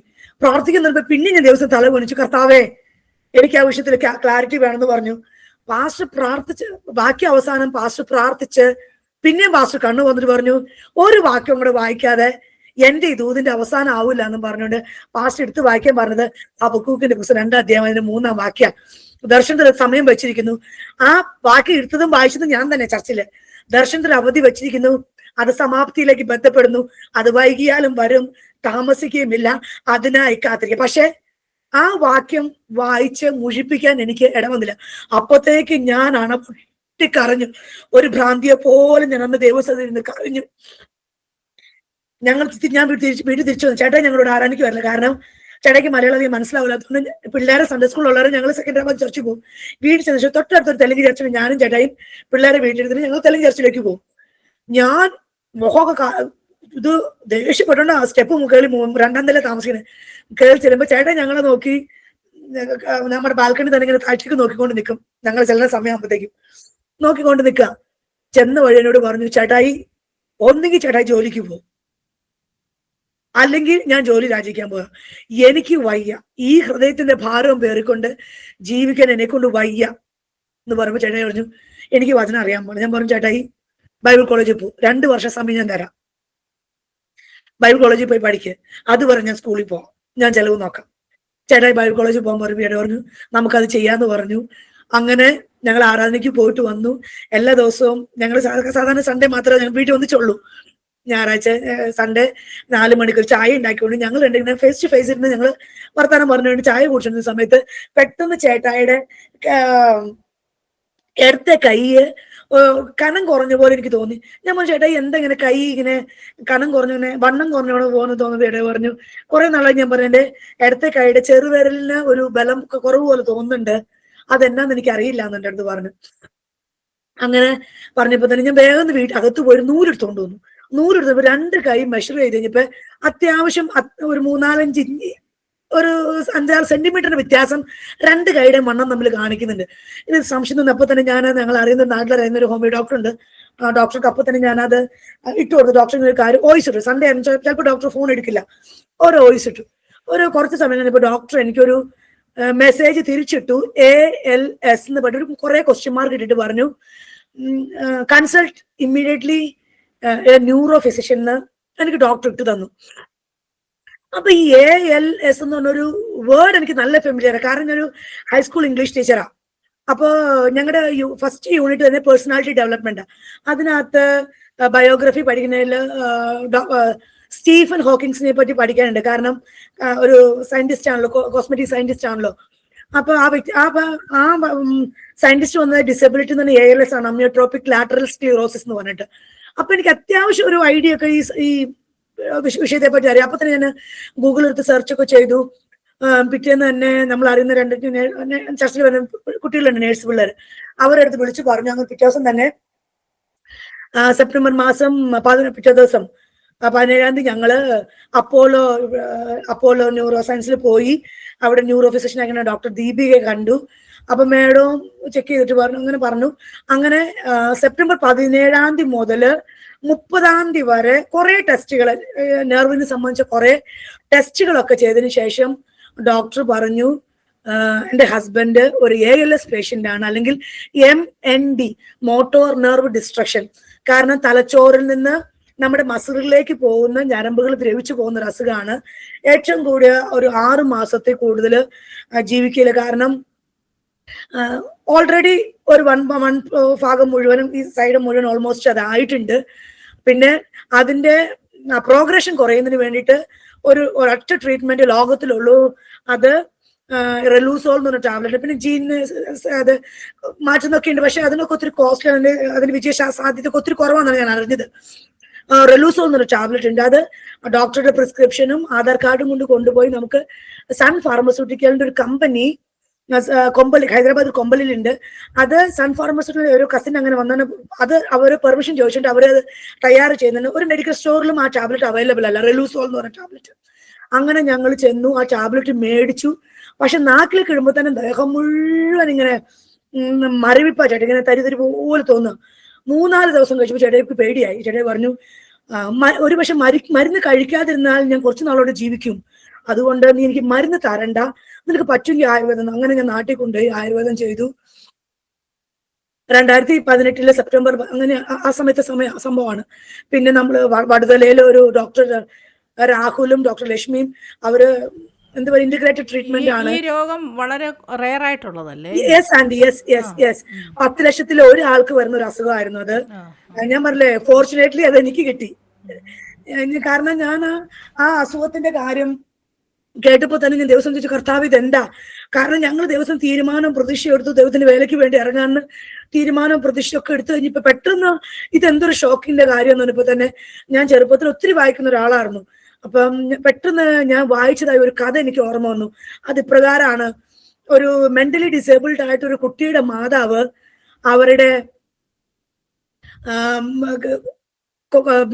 കൊച്ചിന്റെ ആവശ്യത്തിന് വേണ്ടി ദിവസം ഇങ്ങനെ കരഞ്ഞത്രേ. കർത്താവ് എല്ലാ കുഞ്ഞുങ്ങളും ഓടിപ്പാ നടക്കുമ്പോ എന്റെ കുഞ്ഞു മാത്രം മെന്റലി ഡിസേബിൾ ആയിട്ട് കാണുമ്പോ എനിക്ക് എന്റെ ഹൃദയം തകർന്നു പോവാ, ദൈവം എന്നോട് എന്തിനിങ്ങനെ ചെയ്തു എന്ന് ആ ദൈവത്തോട് ചോദിച്ചപ്പോ ദൈവം ഇങ്ങനെ ആ മാതാവിനോട് ഇടപെട്ടത്രേ. കാരണം ഈ ഒരു വ്യക്തി ഭൂമിയിലേക്ക് വരണമെന്നുള്ളത് എന്റെ നിശ്ചയമായിരുന്നു. അതിന് ആ കുഞ്ഞിനെ സുരക്ഷിതമായ ഒരു കരങ്ങളിൽ ഏൽപ്പിക്കാൻ ഞാൻ നോക്കിയപ്പോൾ നിന്നെ മാത്രം ഞാൻ അതിന് യോഗിയായിട്ട് കണ്ടുള്ളൂ. അതുകൊണ്ട് മാത്രമാണ് ഞാൻ ആ മോളെ നിനക്ക് തന്നേന്ന് ദൈവം വ്യക്തിയോട് ഇടപെട്ടു. ഞാൻ ചെറുപ്പത്തിൽ ഒരു പുസ്തകം വായിച്ചത് ഞാൻ ഓർക്കുന്നുണ്ട്. പെട്ടെന്ന് ആ കഥ എന്റെ ഓർമ്മയിലേക്ക് വന്നു. യെസ്, ഗോഡ് എന്നെ തെരഞ്ഞെടുത്തു ഈ ഒരു അവസ്ഥയിലൂടെ കടന്നു പോകാൻ, എനിക്കത് തരണം ചെയ്തു പോകാൻ കഴിവുണ്ടാകുന്നത് എന്റെ ദൈവം എന്നെ കണ്ടിട്ട് ദൈവം എന്നെ തിരഞ്ഞെടുത്തു എന്നൊരു ഉത്തമ ബോധ്യം സ്വർഗ്ഗ ദൈവം എനിക്ക് തന്നു. ഏകദേശം ഒരു 3.5 വർഷക്കാലം 2018 മുതൽ 2022 വരെ ഞങ്ങൾ അതിൻ്റെതായ ട്രീറ്റ്മെന്റും കാര്യങ്ങളും എല്ലാം കൊണ്ട് ഞങ്ങൾ നടന്നു. അനേക ഡോക്ടേഴ്സ്, ഞങ്ങൾ പറഞ്ഞില്ല, ഫിനാൻഷ്യലി ഞങ്ങൾ ഒത്തിരി ട്രബിളായി. ഞങ്ങൾ സീറോയിലേക്ക് ഞങ്ങൾ വന്നു. പക്ഷെ പട്ടിണി എടുക്കാൻ ദൈവം അനുവദിച്ചില്ല. കാരണം അനേകർ കൂടെ, അനേക ദേവദാസന്മാരും സഹോദരന്മാര്, എൻ്റെ കൂടെ പഠിച്ച കുട്ടികള്, എസ്പെഷ്യലി പാസ്റ്റർ ഷമീർ കൊല്ലം, അവരൊക്കെ മുൻകൈ എടുത്ത് ഒത്തിരി ഹെൽപ്പ് ഞങ്ങൾക്ക് വേണ്ടി ചെയ്തു. ജനറൽ ട്രീറ്റ്മെന്റിന്റെ ആവശ്യത്തിനൊക്കെ ആയിട്ടും ഒത്തിരി സഹായങ്ങളൊക്കെ ഞങ്ങൾക്ക് ലഭിപ്പാൻ ദൈവത്തിന് കൃപ തോന്നി. കാരണം ആ സമയത്തും ദൈവാത്മാവ് എനിക്ക് ദർശനം കാണിച്ചത് ഇങ്ങനെയായിരുന്നു. ചേട്ടായിക്ക് ശ്വാസം വരുന്നതിന് മുമ്പ്. പക്ഷെ അന്നേരം ഒന്നും കാര്യമായിട്ടിരുന്നില്ല. ഞാനും ചേട്ടായി ഒരു ഒഴുകിപ്പോയപ്പോ 2 സൈഡും പച്ചത്തിട്ടയാണ്. ആ പച്ചത്തിട്ടിൽ നിന്ന് ആളുകൾ പുല്ല് അരിഞ്ഞ് കെട്ടി ഞങ്ങൾക്ക് ആ വെള്ളത്തിലേക്ക് ഇട്ട് തരുന്നുണ്ട്. ഞാൻ ആ പുല്ലിൽ ചവിട്ടി കര കയറാൻ നോക്കുന്നുണ്ട്. പക്ഷെ ചവിട്ടുമ്പോ ആ പുല്ല് അഴിഞ്ഞു പോവാ, ആ പുല്ല് പിന്നെ ഒഴുകി പോവാ. പക്ഷെ ഒത്തിരി ഭാഗത്തുനിന്ന് സഹായങ്ങളൊക്കെ വരുന്നു, പക്ഷെ കയറാൻ പറ്റുന്നില്ല. പിന്നെയാണ് എനിക്കത് മനസ്സിലായത്. അങ്ങനെ അതങ്ങ് ഒഴുകിപ്പോയി. അവസാനം നോക്കിയപ്പോ ചേട്ടായി കാണാനില്ല. അതായിരുന്നു ഞാൻ കണ്ട ദർശനം. പക്ഷെ ആ സമയത്ത് അതൊന്നും ഓർമ്മ വരുന്നില്ല. പിന്നെ ആലോചിക്കുകയാണ് ഇങ്ങനത്തെ കാര്യങ്ങളൊക്കെ, അയ്യോ ദൈവം എന്നെ മുമ്പേ പ്രിപ്പയർ ചെയ്തിരുന്നല്ലോ എന്നൊക്കെ എനിക്ക് പിന്നെ ഓർമ്മ വന്നത്. അങ്ങനെ ആ ഒരു പറഞ്ഞില്ല, അനേക ഡോക്ടേഴ്സ് എന്നെ ഹെൽപ്പ് ചെയ്തു. ഇപ്പൊ ഫേമസ് ആയ ഡോക്ടറാണ് ഡോക്ടർ രാഹുലും ഡോക്ടർ ലക്ഷ്മി, അവരൊക്കെ ഒത്തിരി ഹെൽപ്പ് ചെയ്തു. അതിന്റെ ഇടയ്ക്ക് 2021 ഒരു ഓഗസ്റ്റ് ഒക്കെ ആയി കഴിഞ്ഞപ്പോ പിള്ളേർക്ക് ഓൺലൈൻ ക്ലാസ് നടന്ന സമയം, കൊറോണയുടെ സമയം ആയി കഴിഞ്ഞപ്പോ ഓൺലൈൻ ക്ലാസ് നടന്നുകൊണ്ടിരുന്ന സമയത്ത് പിള്ളേര് അകത്തുനിന്ന് ക്ലാസ് കേട്ടിട്ട് അവർ അങ്ങനെ തന്നെ കടന്നുപോയി, ഉറങ്ങിപ്പോയി. ചേട്ടായി അന്നേരം ട്രീറ്റ്മെന്റ് കുറച്ചൊക്കെ നടക്കാൻ തുടങ്ങിയിരുന്നു. ചേട്ടായി ബാത്റൂമിൽ പിന്നെ എഴുന്നേറ്റു, ബാലൻസ് കിട്ടാതെ ചേട്ടായി വീണിട്ട് തല അടിച്ചുകൊണ്ട്, ചേട്ടായിക്ക് ഞാൻ പറഞ്ഞില്ലേ ചേട്ടായിയുടെ സംസാരശേഷിയൊക്കെ പോയി തുടങ്ങിയിരുന്നു. ചേട്ടായിക്ക് സംസാരിക്കാൻ വിളിക്കാൻ പറ്റുന്നില്ല. പിള്ളേർക്ക് വൈകുന്നേരം 4 മണിക്ക്, ഞാൻ 4:30 സ്കൂളിൽ നിന്ന് വന്നു. ഞാൻ വന്നു കഴിഞ്ഞപ്പോ കണ്ട കാര്യം, ചേട്ടായി മൂത്രത്തിൽ കുളിച്ച് കിടക്കുന്ന ഒരു അവസ്ഥയാണ്. അന്ന് അപ്പൊ തന്നെ ആശുപത്രി കൊണ്ടുപോയി സ്കള്ള് പൊട്ടി. പിന്നെ ചേട്ടായി കംപ്ലീറ്റ്ലി ബെഡ് റിഡൻ ആയിപ്പോയി. ആ ഒരു വീഴ്ചയോട് കൂടിയിട്ട് കംപ്ലീറ്റ് ബെഡ് റിഡൻ ആയിപ്പോയി. ഞാൻ പറഞ്ഞില്ലേ, ആ സമയത്ത് എങ്ങനെ തരണം ചെയ്തു എന്ന് എനിക്കറിയില്ല. ആൻറ്റി, കൊറോണയുടെ സമയമായിരുന്നു, അധികം മീറ്റിങ്ങുകളും കാര്യങ്ങളും ഒന്നുമില്ല. എന്താ ചെയ്യാ, ഞാൻ എന്നോട് തന്നെ സംസാരിക്കേണ്ട ഒരു അവസ്ഥ. കാരണം ഓൺലൈൻ ക്ലാസ് എടുക്കുമ്പോഴൊക്കെ സാധാരണ ഞാൻ ക്ലാസ്സിൽ പഠിപ്പിക്കുന്നത് ഞാൻ എന്നോട് തന്നെ സംസാരിക്കുകയായിരുന്നു. ഞാൻ എന്നെ തന്നെ ഞാൻ പ്രോത്സാഹിപ്പിച്ചുകൊണ്ടിരുന്നു. കാരണം എനിക്ക് മുമ്പോട്ട് പോകാൻ പറ്റും. കാരണം ചേട്ടായി ഒരു വശത്ത് കരയുന്നു, 2 കുഞ്ഞുങ്ങള്, 13,000 രൂപ സാലറി. കാരണം ഹാഫ് സാലറി എന്ന് കിട്ടുന്നുള്ളൂ. കൊറോണ ആയിരുന്നു, ഹാഫ് സാലറി. റെന്റ് തന്നെ ഏകദേശം 6,000 രൂപ റെന്റ് കൊടുക്കണം. ചേട്ടായുടെ മരുന്നിന് തന്നെ ഏകദേശം 18,000 20,000 രൂപ മരുന്നാവും. ഞാൻ പറഞ്ഞില്ലേ, ഒരു സാധാരണ സ്ത്രീക്ക് ചിന്തിക്കാവുന്നതിനും അപ്പുറമായിരുന്നു ഞാൻ ആ 3.5 വർഷം കടന്നുപോയ അവസ്ഥകള്. പക്ഷെ എന്നിട്ടും ദൈവാത്മാവ് ഞാൻ എന്നോട് തന്നെ സംസാരിക്കും. ഒരു ഉദാഹരണം ഞാൻ പറയാം. എനിക്ക് നിക്ക് ഉച്ചിച്ചിന്റെ ലെസൺ പഠിക്കണം. നിങ്ങൾക്കറിയാലോ, ഒരു ടോർസോ, ഓസ്ട്രേലിയൻ സിറ്റിസൺ ആയിട്ട് ടോർസോ നിക്ക് ഉച്ചിച്ച് 2 കാലും കയ്യുമില്ല. ഈ വാസ് എ ടോർസോ. പക്ഷേ ഞാൻ പറഞ്ഞില്ലേ, 1983 അദ്ദേഹം പോകുന്നത്. 1960s യൂറോപ്യൻ കൺട്രീസിൽ സ്കാനിങ് ഒക്കെ അവൈലബിൾ ഒരു സമയമാണ്. എന്റെ അറിവും എന്റെ ഊഹവും ശരിയാണെങ്കിൽ ആ സമയത്ത് നിക്ക് ഉച്ചിച്ച് ജനിച്ച സമയത്തൊക്കെ സ്കാനിങ് ഒക്കെ അവൈലബിൾ ആയിരുന്നു. അവരുടെ മമ്മയും ഒരു നേഴ്സ് ആയിരുന്നു. പക്ഷേ എല്ലാം ചെയ്തിട്ടും 2 കൈയും 2 കാലും ഇല്ലാത്തവനായിട്ട് നിക്ക് ഉച്ചിച്ച് ജനിച്ചു. പക്ഷെ അത് ജനിക്കണം എന്നുള്ളത്, ആ വ്യക്തി ജനിച്ച് താനൊരു മോട്ടിവേഷണൽ സ്പീക്കറാ.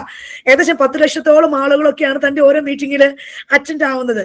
അങ്ങനെ കാരണം 2 കൈയും കാലും ഉണ്ടായിട്ട് നമുക്ക് ഓരോ പ്രതിസന്ധി തരണം ചെയ്യാൻ കഴിയുന്നില്ല. പക്ഷെ കൈയും കാലില്ലാത്തൊരു വ്യക്തി എങ്ങനെ തരണം ചെയ്തു പോകുന്നു എന്ന് അനേകർക്ക് കാണിക്കാൻ വേണ്ടി ഒരു സാക്ഷ്യമായിട്ട് ദൈവം ആ വ്യക്തിയെ ഭൂമിയിലേക്ക് കൊണ്ടുവന്നു.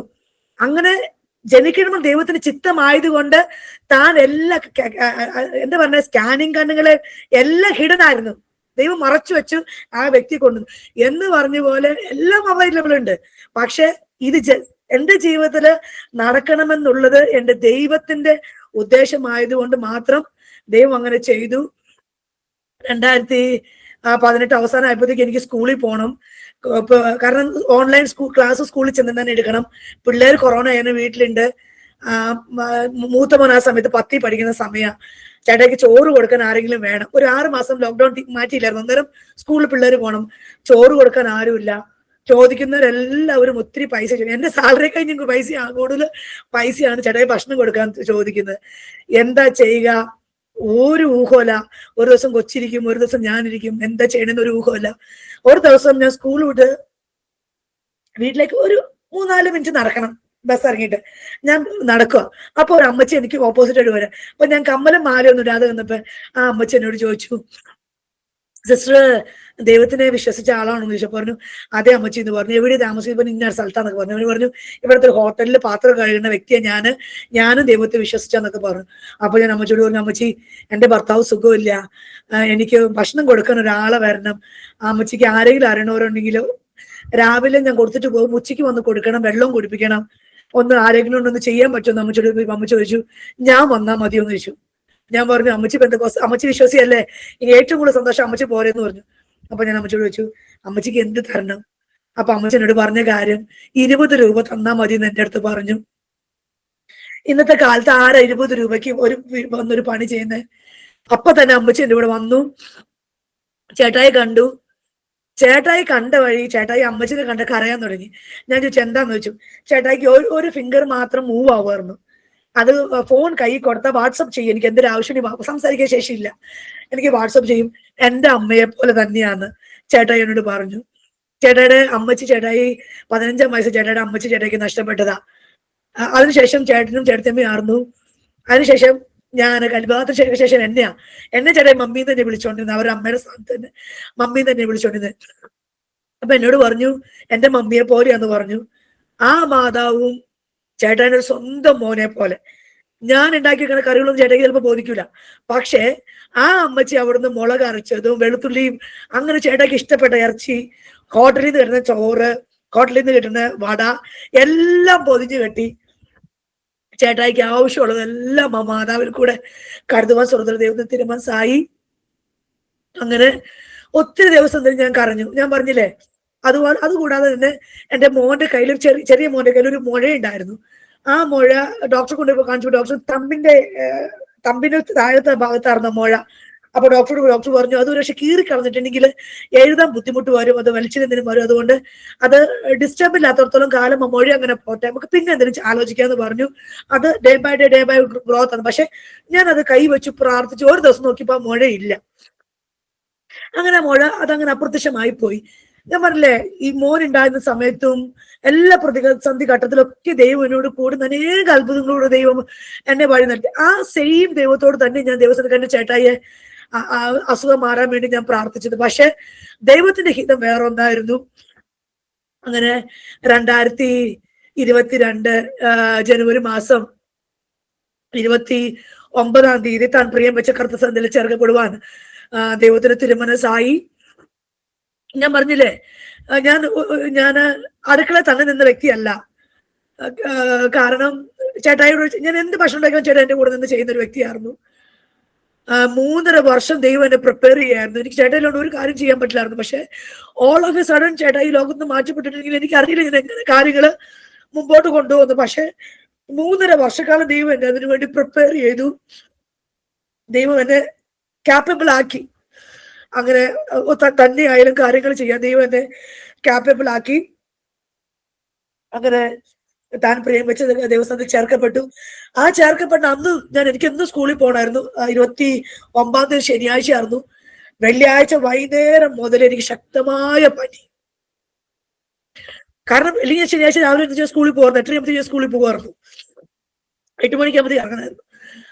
കാരണം ശക്തമായ പനി. എന്നും ചേട്ടായിക്ക് 3 ദിവസം 4 ദിവസം കൂടുമ്പോ ടാപ്പ്. കാരണം ഇന്റേണൽ ഓർഗൻസിന്റെ മസിൽസ് ഒക്കെ അത് ദ്രവിച്ചു പോയിട്ട് ചേട്ടായിക്ക് തന്നെ ചവയ്ക്കാനോ എന്താ പറയണ, ചേട്ടായിക്ക് തന്നെ മലവിസർജനം ചെയ്യാനൊന്നും ബുദ്ധിമുട്ട്. കാരണം എന്നെ ഫോഴ്സ് ചെയ്ത് ഇരുന്ന് പോകാൻ പറ്റും. കാരണം അപ്പൊ നമ്മൾ ടാബ്ലറ്റ് വെച്ചിട്ട് ബാത്റൂമിൽ കൊണ്ട് തോളയിൽ നമ്മൾ ഇട്ടിട്ട് കൈ ഇട്ട് കഴിയുമ്പോഴത്തേക്കും ആ ടക്കിന് ഫോഴ്സ്ഫുള്ളി താഴത്തേക്ക് പോവുള്ളായിരുന്നു, ഇങ്ങനെ ലൂസായിട്ട്. അങ്ങനെ ഒരു അവസ്ഥയിലേക്കൊക്കെ ആയപ്പോഴത്തേക്കും ലാസ്റ്റ് 2-3 മാസമൊക്കെ ആയപ്പോഴത്തേക്കും അങ്ങനെ വന്നിരുന്നു. അപ്പൊ അന്ന് വെള്ളിയാഴ്ച രാത്രി എന്നോട് പറഞ്ഞു എനിക്ക് ടാബ്ലറ്റ് വെക്കണം എന്ന് പറഞ്ഞു. സാധാരണ ഒരു ദിവസം ടാബ്ലറ്റ് ഇപ്പം 2-ാം ദിവസം 3-ാം ദിവസം വയറ്റിൽ നിന്ന് പോകാറുള്ളൂ. ടാബ്ലറ്റ് വെക്കാൻ എൻ്റെ അടുത്ത് പറഞ്ഞു. ഞാൻ ടാബ്ലറ്റ് വെച്ചു. ഒരു 11 മണി ആയപ്പോഴത്തേക്കും എന്നോട് പറഞ്ഞു എന്റെ ബാത്റൂമിൽ കൊണ്ടുപോകാൻ കാണിച്ചു. ബാത്റൂമിൽ കൊണ്ടുപോയി മൊത്തം വയറ്റിൽ നിന്ന് പോയി. പക്ഷെ ഞാൻ പറഞ്ഞില്ലേ, ഒരാള് തോളിൽ ഇടണം, തന്നെ കഴിച്ചിട്ട് കഴിക്കാൻ എനിക്ക് പറ്റുന്നില്ല. ഞാൻ തിരിച്ചു കൊണ്ടു കഴിഞ്ഞപ്പോ ദേഹം മുഴുവൻ അഴുക്ക. എന്നിട്ട് ഞാൻ പിന്നെ മൊത്തം തുണിയൊക്കെ മുക്കി മൊത്തം തുടച്ചപ്പോ തണ്ണീര് ഒഴുകിയപ്പോ 2 വാക്ക് എന്നോട് പറഞ്ഞു, നീ എന്റെ മമ്മിയാ, നീ എന്റെ മമ്മിയെ. പറഞ്ഞു മമ്മി തന്നെയാ, അതിനൊന്നും ചേട്ടായി വിഷമിക്കണ്ട, മമ്മിയെ പോലെ തന്നെ ഞാൻ നോക്കിക്കോളാന്ന് പറഞ്ഞു. അങ്ങനെ പറഞ്ഞു. രാത്രി പിറ്റേ ദിവസം രാത്രി കിടന്ന് ഉറക്കം വരുന്നില്ല. മോനെ താഴെ കിടന്ന് ഞാൻ കാലുകൊണ്ട് കാല് അനങ്ങും. കാലനങ്ങി കഴിയുമ്പോ തട്ടിയിട്ടി നമ്മൾ പെട്ടെന്ന് എഴുന്നേക്കൂലോ. അപ്പൊ എന്നോട് പനിയപ്പോ എന്നോട് ബെഡ്റൂമിൽ പോയി കിടക്കാൻ പറഞ്ഞു. ബെഡ്റൂമിൽ പോയി കിടന്നു. പിറ്റേന്ന് പിള്ളേരോട് പറഞ്ഞു വിശക്ക് വന്നു. 2 പേരും കൂടെ വട മേടിച്ചു കൊണ്ട് കടയിൽ നിന്ന് വടയും മേടിച്ചു, ഇഡ്ഡലി മേടിച്ചു, 2 പേരും കൂടെ തിന്നിപ്പിച്ചു. 8:30 ആയപ്പോഴത്തേക്കും പിള്ളേര് പറഞ്ഞു അമ്മ അപ്പൊക്കെ എന്തോ ബുദ്ധിമുട്ട് പോലെ തോന്നുന്നുണ്ട്, അമ്മ എണീക്കാൻ പറഞ്ഞു. നോക്കി കഴിഞ്ഞപ്പോ വായൊക്കെ കടിച്ചു പൊട്ടിച്ചു. ശ്വാസം കിട്ടുന്നില്ല. കാരണം ലങ്സ് ഒക്കെ വീക്കായി തുടങ്ങിയിരുന്നു. പക്ഷെ അന്നേരം മരിക്കാനൊരു ബുദ്ധിമുട്ടൊന്നും എനിക്ക് അറിയുന്നില്ല. കാരണം ഇനിയും ജീവിക്കും എന്നുള്ള ഒരു പ്രതീക്ഷയിലാണ് ഞാൻ ഇരുന്നത്. അങ്ങനെ ഞാൻ അപ്പൊ തന്നെ ഞങ്ങളുടെ നാട്ടിലിറങ്ങിയൊരു പാസ്റ്റർ വിളിച്ച് പറഞ്ഞു. പാസ്റ്റർ പറഞ്ഞു കർത്താവ് ആത്മാവിനെ തിരുക്കരകളെ ഏൽപ്പിച്ച് പ്രാർത്ഥിക്കുന്നു പറഞ്ഞാൽ പാസ്റ്റർ പ്രാർത്ഥിക്കണേ. ഞാൻ അപ്പൊ തന്നെ ഫോൺ കട്ട് ചെയ്തു. കാരണം എനിക്കത് ഡൈജസ്റ്റ് ചെയ്യുന്നതിന് അപ്പുറമാണ് ആ വാക്കുകളൊക്കെ. ഫോൺ കട്ട് ചെയ്തു. വണ്ടി ബുക്ക് ചെയ്തു. താഴത്തേക്ക് 2 നിലയുടെ മുകളിൽ താഴത്തേക്ക് 2 പേരെ പിടിച്ചാൽ ഇറക്കാൻ പറ്റില്ല. കാരണം ചേട്ടായി മൊത്തം ഞാൻ പറഞ്ഞില്ല, ബോഡി മൊത്തം ബാലൻസ് ഇല്ലാത്ത വ്യക്തിയാണ് ഞാൻ. കുറെ ആളുകൾ നോക്കുന്നുണ്ട്, ആരും കാണുന്നില്ല. എന്താ ചെയ്യാ? അവസാനം ഞാൻ 2 കൈയും കൂട്ടി പിടിച്ച് എങ്ങനെയോ ദൈവം എനിക്ക് ശക്തി തന്നു. 2-ാം നില താഴെ കൊണ്ടുപോയി ഓൺ ദ വേ തന്നെ എനിക്ക് മനസ്സിലായി. കാറുകളുടെ കൈ കണ്ടിട്ട് എടുപ്പത്തിൽ എനിക്ക് മനസ്സിലായി. അപ്പൊ തന്നെ ഞാൻ തോളോട് ചറിഞ്ഞ ദിവസം പ്രാർത്ഥിച്ചു, കർത്താവേ ഇത്രത്തോളം ആയുസ്സെന്ന് ഞാൻ വിചാരിക്കുന്നു. പ്രാർത്ഥിച്ച് തന്റെ ആത്മാവിന്റെ ദിവസത്തിന് ഭരണമേൽപ്പാൻ കർത്താവ് എനിക്കൊരു ഭാഗ്യം തന്നു. കാരണം ഞാൻ സ്കൂളിൽ കടന്നു പോയിട്ട് ഞാൻ 3.5 വർഷം നോക്കിയതൊക്കെ വൃഥാവായി പോകുമായിരുന്നു. കാരണം എന്റെ പ്രിയപ്പെട്ടവരും എന്റെ ഏട്ടയുടെ വീട്ടുകാരെല്ലാവരും എന്നെ തള്ളി പറയുമായിരുന്നു. കാരണം ഇത്രയും സുഖമില്ലാത്ത വ്യക്തിനെ അവളിട്ടിട്ട് പോയതൊക്കെ അവർക്ക്. കാരണം എന്റെ അവസ്ഥ എനിക്കറിയാം. കാരണം അവരിൽ നിന്നും ഒരു സഹായം എനിക്കുണ്ടായിരുന്നില്ല. കേവലം ചേട്ടന് കുറച്ച് പൈസ 4000 രൂപ അയച്ചു തരുന്നു. അത് ഡയപ്പറിന് പോലും തികയില്ലാത്ത അവസ്ഥയായിരുന്നു. കാരണം ചുറ്റും പറഞ്ഞിരുന്ന ആളുകളെ പറഞ്ഞിരിക്കുന്ന ആളുകളുണ്ടാവും, പക്ഷെ സഹായിക്കാൻ ആരും ഉണ്ടായിരുന്നില്ല. പക്ഷെ അവിടെ ദൈവം തലകുനിക്കാൻ ദൈവം അനുവദിച്ചില്ല.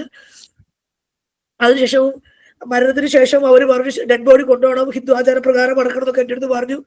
പക്ഷെ ഒറ്റ വാക്ക് ഞാൻ പറഞ്ഞു, കാണാൻ ആഗ്രഹമുള്ളവർ ഹൈദരാബാദിലേക്ക് പോരെ എന്നൊറ്റ വാക്ക് ഞാൻ പറഞ്ഞു. ദൈവം എനിക്ക് ബലം തന്നു.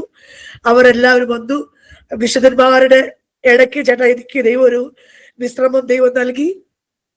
അതിനായിട്ട് ദൈവത്തെ സ്തുതിക്കുന്നു. ആ സമയത്ത് ഞാൻ പറഞ്ഞില്ല, മോൻ 10ൽ പഠിക്കുകയായിരുന്നു. 10ാം ക്ലാസ്സിൽ പഠിക്കുന്ന സമയത്ത് ഞാൻ പറഞ്ഞില്ലേ 2 മാസം കഴിഞ്ഞ് മോന് 10th എക്സാമാ. ഒത്തിരി ഭാരപ്പെട്ടു, എന്ത് ചെയ്യണമെന്ന് അറിയാണ്ട്. പക്ഷെ 9.7 ഗ്രേഡ് പോയിന്റ്സോടുകൂടി അവൻ പാസ്സായി. ഇന്ന് അവൻ ബിടെക് സെക്കൻഡ് ഇയർ പഠിക്കുക. അതും ഫ്രീ സീറ്റാ. +2 above 90% മാർക്ക് ദൈവം അവന് കൊടുത്തു. ഞാൻ പറഞ്ഞില്ലേ, എവിടെയൊക്കെ തലകുനിക്കാമോ അവരൊക്കെ ദൈവം അത്ഭുതകരമായിട്ട് നടത്തി. ചേട്ടായി മരിച്ച ശേഷം +1 വന്ന് മോനെ ജോയിൻ ചെയ്യിപ്പിക്കാൻ നേരത്ത് എൻ്റെ ഏട്ടനൊക്കെ പറഞ്ഞു ഞങ്ങൾ അവനെ പഠിപ്പിച്ചോളാം എന്ന് പറഞ്ഞു. കാരണം എനിക്ക് കിട്ടുന്ന സാലറി വളരെ തുച്ഛമായ സാലറി എനിക്ക് കിട്ടുന്നത്.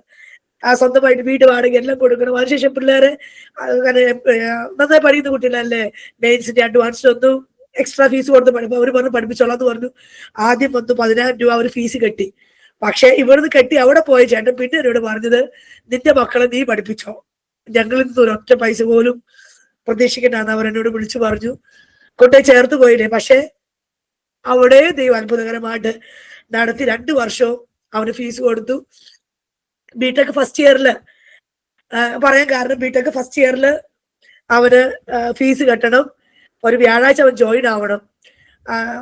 കുറച്ച് പൈസ ഒരു 3000 എന്റെ കയ്യിൽ. ഞായറാഴ്ച എന്നോട് പറഞ്ഞു, അമ്മ ആരാധന കഴിയുമ്പോൾ എനിക്ക് ഒരു ഡ്രസ്സും ഒരു ചെരുപ്പും മേടിച്ചു, ഷൂ മേടിച്ചു, അതിന്റെ മോനെ മേടിച്ചു തരാന്ന് പറഞ്ഞു. ഞാൻ ആ 3000 രൂപയും കൊണ്ട് ചർച്ചിൽ പോയി. ചർച്ച ആരാധന കഴിയുമ്പോൾ തിരിച്ചു വരുന്ന വഴിക്ക് മോൻ അത്യാവശ്യ സാധനങ്ങൾ മേടിക്കാനോ നിർത്തുകൊണ്ട് ഞാൻ പോയി. പക്ഷെ അന്ന് ചർച്ചിൽ വേറൊരു ചർച്ചിൽ നിന്ന് ഒരു ദേവദാസൻ കടന്നു വന്നു. പാസ്റ്റർ പറഞ്ഞു, ചർച്ചിന്റെ ഭിത്തിയൊക്കെ പൊട്ടിപ്പൊളിഞ്ഞ് ആരാധിക്കാൻ പറ്റാത്ത അവസ്ഥ, എപ്പോ വീണ് ആളുകളുടെ മെത്തി വീണെന്ന് അറിയാൻ പാടാന്ന് പറഞ്ഞു. എന്റെ കയ്യിൽ നിന്ന് 3000 രൂപ ഞാൻ ചർച്ചിന് ഇതിനു വേണ്ടി കൊടുത്തു. പക്ഷെ ആ വിധം പിള്ളേർക്ക് കുട്ടികൾക്ക് അറിയില്ല. തിരിച്ച് ഞങ്ങൾ വണ്ടി തിരിച്ച് വന്ന വഴിക്ക് മോനോട് ചോദിച്ചു, അമ്മ സിഗ്നൽ എടുത്തോട്ട് പോകുമോ അല്ലെ, ഇപ്പൊ പോവാണോ അതോ ഉച്ച കഴിഞ്ഞ് നമ്മള് ഡ്രസ്സ് മേടിക്കാൻ പോകണമെന്ന് പറഞ്ഞു. മോനെ, അമ്മ പൈസ ചർച്ചിന് വേണ്ടി കൊടുത്തു, ഒരു 10 ദിവസം വെയിറ്റ് ചെയ്യുക, സാലറി കിട്ടുമ്പോ നമുക്ക് മേടിക്കാന്ന് പറഞ്ഞപ്പോ എന്റെ മോൻ എന്നോട് പറഞ്ഞു, അമ്മ you did A good thing എന്നാ മോൻ എന്റെ അടുത്ത് പറഞ്ഞു. ഞാൻ വിചാരിച്ചു അവൻ എന്നോട് ഗ്രംബിൾ ചെയ്യുന്നു ഞാൻ വിചാരിച്ചു. പക്ഷെ അവനോട് പറഞ്ഞു, നല്ലൊരു കാര്യം അമ്മ ചെയ്തത്, നമുക്ക് 10 ദിവസം വെയിറ്റ് ചെയ്യാന്ന് പറഞ്ഞു. ഇവിടെ വന്നു, വ്യാഴാഴ്ച ജോയിൻ ആവണം. ബുധനാഴ്ച വൈകിട്ട് ഞങ്ങളുടെ ചർച്ചിലെ പാസ്റ്ററും ഒരു അങ്കിളും കൂടെ കടന്നു വന്നു. കടന്നു കഴിഞ്ഞപ്പോ അങ്കിള് പ്രാർത്ഥിച്ചു പോകാൻ നേരത്തിനോട് എന്റെ കയ്യിലൊരു കവർ തന്നു. പാസ്റ്റർ കടന്നു പോയി ഞാൻ നോക്കിയപ്പോ അതിനകത്ത് 30,000 രൂപയുണ്ട്. അപ്പൊ ഞാൻ എന്റെ മോനോട് പറഞ്ഞു, മോനെ, 3000 രൂപ കൊടുക്കാൻ നീ മടി കാണിക്കാത്തത് കൊണ്ട് നിന്റെ വിശ്വാസം വർദ്ധിപ്പിക്കുന്നതിന് വേണ്ടി ദൈവം നിനക്ക് അയച്ച 30,000 രൂപയാണ്. കാരണം ദൈവവേലയ്ക്ക് വേണ്ടി കൊടുത്താൽ ദൈവം അമർത്തി കുലുക്കി കഴിയുന്ന ഒരളവ് ദൈവം കരങ്ങളിൽ തരും. ഇത് നിന്റെ അനുഭവത്തിന് വേണ്ടി തന്നാന്ന് ഞാൻ ആ മോനോട് പറഞ്ഞു. അവൻ ആവശ്യമുള്ള സാധനങ്ങൾ മേടിച്ചു. അതുപോലെ തന്നെ സെക്കൻഡ് ഇയറും എന്നെ 1 വർഷം മാത്രം പരിചയമുള്ള ഒരു സിസ്റ്റർ എൻ്റെ അടുത്ത് പറഞ്ഞു, അവർ വിശ്വാസമൊന്നുമല്ല, അവരെൻ്റെ അടുത്ത് പറഞ്ഞു, ഞാൻ എല്ലാ വർഷവും ഒരു കുട്ടിയെ ഹെൽപ്പ് ചെയ്യും, ഈ വർഷം രഞ്ജിയുടെ കുട്ടീനെ ഹെൽപ്പ് ചെയ്യാൻ ഞാൻ തീരുമാനിക്കാൻ പറഞ്ഞു. അതിനിടയ്ക്ക് എനിക്ക് കണ്ണിന് ജൂലൈയിൽ, ഈ വർഷം കഴിഞ്ഞ വർഷം ജൂലൈയില് കണ്ണിന് വൈറൽ ഇൻഫെക്ഷൻ വന്നു. വൈറൽ ഇൻഫെക്ഷൻ വന്ന് 6 മാസത്തോളം ആ കണ്ണില് കാട്രാക്ട് വന്നത്. സാധാരണ ബാക്ടീരിയൽ ഇൻഫെക്ഷൻ ആണ് പെട്ടെന്ന് പോകും, വൈറൽ ഇൻഫെക്ഷൻ വന്നിട്ട് പോയില്ല. ഞാൻ വൈറൽ ഇൻഫെക്ഷൻ ഒരാഴ്ച കഴിഞ്ഞ് സ്കൂളിൽ ചെന്ന് നിന്ന് കഴിഞ്ഞപ്പോ കണ്ടത് എന്തുവാ, ഒരു പുകയുടെ ഉള്ളിൽ നിൽക്കുന്ന ഒരു അവസ്ഥയാണ്. അപ്പൊ തന്നെ മോനെ വിളിച്ചു. ഞാൻ ചർച്ചിൽ പാസ്വേഡ് വിളിച്ചു. ഒരു പാസ്വേഡ് മോൻ രഞ്ജി വേഗം ചർച്ച് ഹോസ്പിറ്റലിൽ പോകുന്നു പറഞ്ഞു. ഇവിടെ LV പ്രസാദ് ഹോസ്പിറ്റലിൽ ഞാൻ അവിടെ പെട്ടെന്ന് പോയി. അവിടെ ചെന്ന് കഴിഞ്ഞപ്പോ എന്നെ സെക്യൂരിറ്റിയാണ് പിടിച്ചകത്തേക്കാണ്. കാരണം എന്റെ കൈ മൊത്തം മങ്ങിപ്പോയി. എനിക്കങ്ങ് ഞാൻ വണ്ടിയിൽ ഇരുന്നപ്പോ എന്റെ മോനോട് പറഞ്ഞു, കാരണം എനിക്ക് ഒരു ബിൽഡിങ്ങിന്റെ എന്താ പറയണേ ഹെഡിങ് ഒന്നും എനിക്ക് വായിക്കുമ്പോൾ ഞാൻ മോനോട് പറഞ്ഞു, മോനെ, അമ്മയ്ക്ക് ഒരു പക്ഷെ കാഴ്ചശക്തി നഷ്ടപ്പെട്ടു, മോൻ അമ്മേനെ നോക്കൂലെന്ന് പറഞ്ഞു. പറഞ്ഞു, അമ്മ വാക്ക് പറയരുത്, ദൈവത്തിന് വിശ്വാസം വെക്ക്, നമുക്ക് പോവാം. അങ്ങനെ ചെന്നു. ഡോക്ടർ പറഞ്ഞു, പക്ഷെ എന്റെ കാഴ്ചയ്ക്കൊന്നും ഒരു കുഴപ്പമില്ല, ആ കാട്രാക്ട് വന്നൊരു കുഴപ്പം. അങ്ങനെ 6 മാസം ഞങ്ങള് ട്രീറ്റ്മെന്റ് എടുത്തു. ആ ട്രീറ്റ്മെന്റ് ഇരുന്ന സമയത്ത് എനിക്ക് ഫോണൊന്നും നോക്കാൻ പറ്റാറുണ്ട്. ആ ട്രീറ്റ്മെന്റ് സമയത്താണ് മോന് ഫീസ് കെട്ടണം എന്നുള്ള മെസ്സേജ് എനിക്ക് വന്നത്. ഞാനത് കണ്ടില്ല. ലാസ്റ്റ് മോൻ കോളേജിൽ നിന്ന് വിളിച്ചു, അമ്മ ഇന്ന് 3 o'clockനുള്ളിലും അമ്മ ഫീസ് കെട്ടിയില്ലെങ്കിൽ പിന്നെ അത് അടുത്ത വർഷം എനിക്ക് ചെയ്യാൻ പറ്റൂല, എന്താ ചെയ്യണമെന്ന് വെച്ചു. ഞാൻ പറഞ്ഞു, മോനെ, ആന്റി നമ്മളോട് ഒരു വാക്ക് പറഞ്ഞില്ലല്ലോ, ആന്റിയോട് അമ്മ ഒന്ന് വിളിച്ചു പറഞ്ഞു. ഞാൻ just send a message, today is the last date to pay his fees, could you able to help me. She immediately sent me 50,000. 50,000 രൂപ എന്റെ അക്കൗണ്ടിലിട്ടു. അപ്പൊ തന്നെ ഞാനത് ഫോർവേഡ് ചെയ്തു. ആ ഫീസ് ഞാൻ കെട്ടി. കാരണം ഞാൻ മറന്നു, എനിക്ക് മെസ്സേജ് ഞാൻ കാണാത്തോണ്ടാ.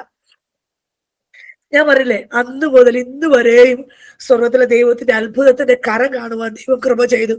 കഷ്ടങ്ങൾ എന്ത് തന്നെ ആയിക്കോട്ടെ, അവിടെയൊക്കെയും എന്ത് പറഞ്ഞാൽ അതിനൊക്കെ തരണം ചെയ്തു പോവാൻ സ്വർഗത്തിലെ ദൈവത്തോളം ദൈവം അവസരങ്ങളെ തന്നു. അതുകൂടാതെ എനിക്കൊരു കാര്യം, കാരണം സഭ, ഞങ്ങളുടെ ചർച്ച് എന്നെ ഒത്തിരി സപ്പോർട്ടീവായിട്ട് ചെയ്തു. കാരണം ഞാൻ പറഞ്ഞില്ലേ, അന്ന് ഞാൻ ദർശനത്തിൽ കണ്ട് എന്നെ ആ ചർച്ചിലേക്ക് ദൈവം കൊണ്ടുപോയത്. കാരണം ദൈവത്തിന് അറിയാം ഞാൻ എൻ്റെ ജീവിതത്തിൽ എന്തൊക്കെ അനുഭവത്തിലൂടെ കടന്നു പോകാനുള്ളത് ദൈവത്തിന് അറിയാം. കാരണം അങ്ങനെ ഒരു ചർച്ച ഇല്ലെങ്കിൽ എനിക്കൊരു സപ്പോർട്ടില്ല. കാരണം അങ്ങനെ എനിക്ക് വേണ്ടി പ്രാർത്ഥിക്കുകയും എന്റെ ഞാൻ പറഞ്ഞ ഒരു വാക്കുകൊണ്ടാണെങ്കിൽ ഒരു വാക്കുകൊണ്ട്, പൈസ കൊണ്ടാണെങ്കിൽ ഇപ്പൊ ഇതിനൊക്കെ സഹായിച്ച ഒരു സഭ എനിക്കുണ്ട്. ഞാൻ പറഞ്ഞില്ലേ, എന്നെ കേൾക്കുന്ന പ്രിയപ്പെട്ടവരോടും പറയുന്ന ഒരു കാര്യം അതാ, ഒരു കഷ്ടം വരുമ്പോൾ മാറി നിന്ന് പിറുപിറുത്ത് അവരെ കുറ്റം പറയാനല്ല, കാരണം അവരെ ചേർത്ത് നിർത്താനും വേണ്ട. പൈസയൊക്കെ സെക്കൻഡറി ആന്റി, എന്റെ അനുഭവത്തിലൂടെ ഞാൻ പറയാ, പണം കൊണ്ടുള്ള സഹായം സെക്കൻഡറിയാ. പക്ഷെ ആ സമയത്ത് ഒരു വാക്കായിരിക്കാം അവരെ ആ പ്രശ്നം തരണം ചെയ്യാന് അവസരം തരുന്നത്. അങ്ങനെ എത്രത്തോളം നാള് ദൈവസന്നിധിയില് ഒന്ന് പിറുപിറുക്കാൻ പോലും ദൈവം അവസരം തരാതെ എത്രത്തോളം നിർത്തിയ ദൈവത്തിന് സകല മാനവും മഹത്വവും ഞാൻ അർപ്പിക്കുന്നു. എനിക്ക് വേണ്ടി അനേകർ പ്രാർത്ഥിക്കുന്നതെന്നറിയാം. ആ പ്രാർത്ഥനയുടെ ഫലമാണ് ഇന്ന് ഞാൻ നിൽക്കുന്നത്. ഞാൻ പറഞ്ഞില്ലേ, നിറവേറാത്ത ദർശനങ്ങൾ ദൈവം തന്നിട്ടുണ്ട്. ഒന്ന് ഞാൻ അറിയുന്നു, ഒരു പ്രിപ്പറേഷൻ പീരീഡാ. കാരണം ആദ്യം ഒരു പുഴുവാവും, പുഴുവിന് ചിലപ്പോ ഒരു വേമല്ലേ അതിന് അത്രയും കൺസിഡറേഷൻ കൊടുക്കുള്ളൂ. അതിനുശേഷം വെട്ടോ വെളിച്ചോ ഒക്കെ ഒന്നും കാണാതെ ഒരു പ്യൂപ്പയുടെ അവസ്ഥയുണ്ട്. പക്ഷെ ആ അവസ്ഥയൊക്കെ മാറും. അത് പൊട്ടി ഒരു ചിത്രശലഭമായിട്ട് പുറത്തു വരും. അത് ആകാശത്തിന്റെ അനന്ത വിഹായസിലേക്ക് പറന്നു വരുന്ന ഒരവസ്ഥകളൊക്കെ ദൈവം തരുമെന്ന് ഞാൻ വിശ്വസിക്കുന്നു. കാരണം തന്ന ദർശനം ഇന്നും ദൈവം അനേക ദർശനം കൂടെ പിന്നെയും പിന്നെയും പിന്നെയും ഉറപ്പിച്ചുകൊണ്ടിരിക്കുക. ഒരു കാര്യം കൂടെ ഞാൻ പറയാം. ഞാന് ഒരു പ്രാവശ്യം ഒരു ദർശനം കണ്ടത്, ഞങ്ങളുടെ ചർച്ചിൽ പാസ്റ്റർ ബാബുച്ചേരിയെ പ്രസംഗിക്കാൻ വന്നിരിക്കുക, സെക്കൻഡറാബാദ് IPC ചർച്ചില്. പക്ഷെ ഞാൻ മീറ്റിങ്ങിന് ചെന്നപ്പോ അറിയണേ ബാബുച്ചേരിയ പാസ്റ്റർ അവിടെ പ്രസംഗിക്കാൻ വന്നതെന്ന്. ഞാൻ അച്ഛൻ്റെ അടുത്ത് കണ്ടപ്പോ പറഞ്ഞു, അയ്യോ അച്ഛനെ വന്നത് ഞാൻ അറിഞ്ഞില്ലല്ലോ, നേരത്തെ അറിഞ്ഞില്ല, ഞാൻ ഹൈദരാബാദൊക്കെ ഒന്ന് കൊണ്ടുപോയി കാണിച്ചു തരില്ലായിരുന്നു അച്ഛായെന്ന് പറഞ്ഞു. അപ്പൊ പറഞ്ഞു, മോളെ എനിക്ക് അതല്ല കാണാൻ താല്പര്യം, ഞാൻ വന്ന വഴിക്ക് ഇഷ്ടംപോലെ പാടം നിറച്ച് മീനും കിടക്കുക, നീ എന്റെ കൂടെ വാ, നമുക്ക് ഒന്നിച്ചു പോയി മീൻ പിടിക്കാന്ന് ദേവദാസനും ദർശനം താണ്ടി. അത് ഞാൻ ദർശനം കണ്ടു. എന്നിട്ട് ഞാൻ പറഞ്ഞു, ഞാൻ ബാബുച്ചാന്റെ കൂടെ പുറത്തേക്ക് ഇറങ്ങി വരുന്നതായിട്ട് ഞാൻ ദർശനം കണ്ടു. അന്ന് പറഞ്ഞ പിറ്റേ ദിവസം ആന്റിക്ക് മെസ്സേജ് അയച്ചു, അച്ഛനോടൊന്ന് വർത്താനം പറയാൻ പറ്റുമെന്ന്, കാരണം ഒത്തിരി ബിസിയുള്ള ഒരു വ്യക്തിയല്ലേ. അപ്പൊ പറഞ്ഞു പറ്റില്ലാന്ന്. അന്ന് പറ്റിയില്ല. 2 പ്രാവശ്യം അച്ഛനെ വിളിച്ചപ്പോ ഞാൻ ഫോൺ വീട്ടിൽ വെച്ചിട്ടാ പോയി, എനിക്ക് എടുക്കാൻ പറ്റില്ല. 3-ാം ദിവസം എനിക്ക് അച്ഛനെ കണക്ട് ആയി കിട്ടി. ഞാൻ അച്ഛനോട് പറഞ്ഞ, ഇങ്ങനെ ദർശനം ഞാൻ കണ്ടു, അത് പറയാൻ വേണ്ടി ഞാൻ വിളിച്ചത്, അച്ഛനോട് എനിക്ക് വേണ്ടി പ്രാർത്ഥിക്കുക. പ്രാർത്ഥിപ്പോ ബസ് പറഞ്ഞത്, ഞാൻ അനേക സ്ഥലങ്ങളിൽ ശുശ്രൂഷയ്ക്ക് പോയിരുന്നു, പക്ഷെ ഇങ്ങനെ ഒരു ദർശനം പറഞ്ഞ് ആദ്യമായിട്ട് പറയുന്ന ഒരു വ്യക്തി മോനാ. കാരണം ചെറുപ്പത്തിൽ മുതൽ കണ്ട ഒരു സ്നേഹം ഇന്നും ഉണ്ട്. മോനെ മോനെ എന്ന് ഇപ്പോഴും വിളിക്കുന്നത്. നമുക്ക് പറഞ്ഞത് മോനാ.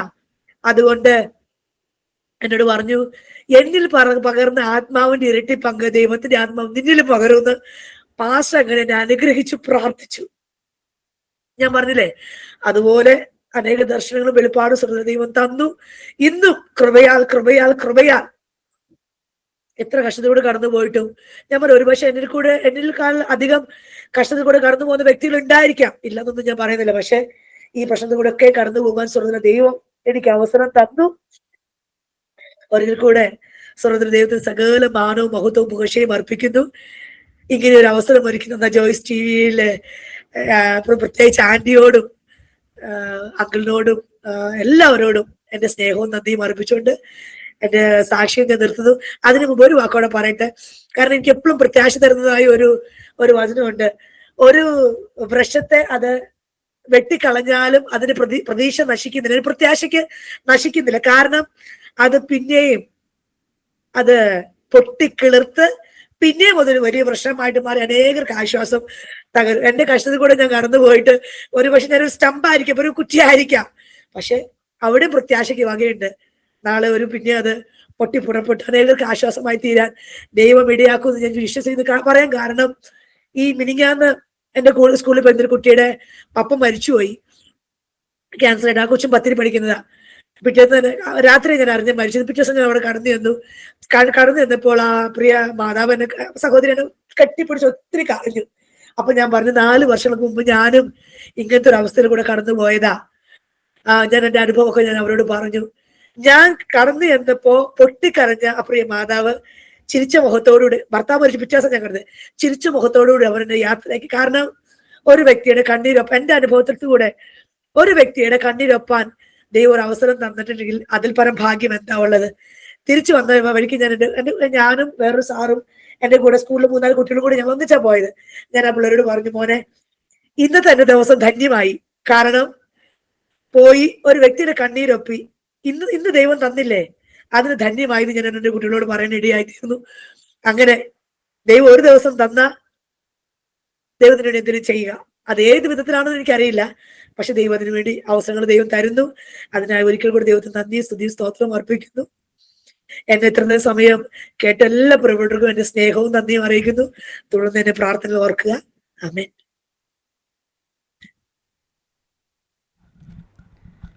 ആമേൻ, ആമേൻ. രഞ്ജു, കർത്താവ് സഹായിക്കട്ടെ. രഞ്ജു പറഞ്ഞതുപോലെ ദൈവം എല്ലാം നന്മയ്ക്കായിട്ടാണ് ചെയ്യുന്നത്. ദൈവത്തിന് ഒന്നും ദൈവം തിന്മയ്ക്കായിട്ട് ചെയ്യത്തില്ല.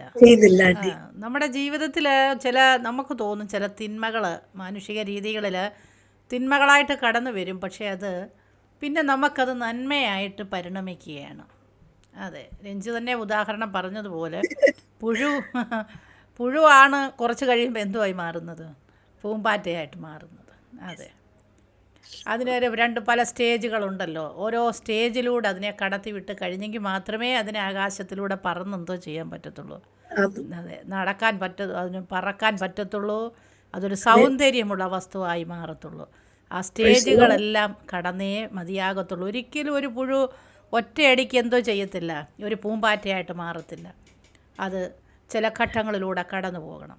അതുപോലെയാണ് ഒരു ദൈവവേദനയെ ദൈവം പണിഞ്ഞെടുക്കുന്നതും അങ്ങനെ തന്നെയാണ്. ഒരുപാട് ഘട്ടങ്ങളിലൂടെ, ഒരുപാട് പ്രോസസ്സിലൂടെ ദൈവം കടത്തിവിടും. പക്ഷേ ആ പ്രോസസ്സൊക്കെ പലപ്പോഴും മാനുഷിക രീതികൾ നമുക്ക് സഹിപ്പാൻ എന്തോ ചെയ്യത്തില്ല, ഒത്തിരി ബുദ്ധിമുട്ടായിരിക്കും.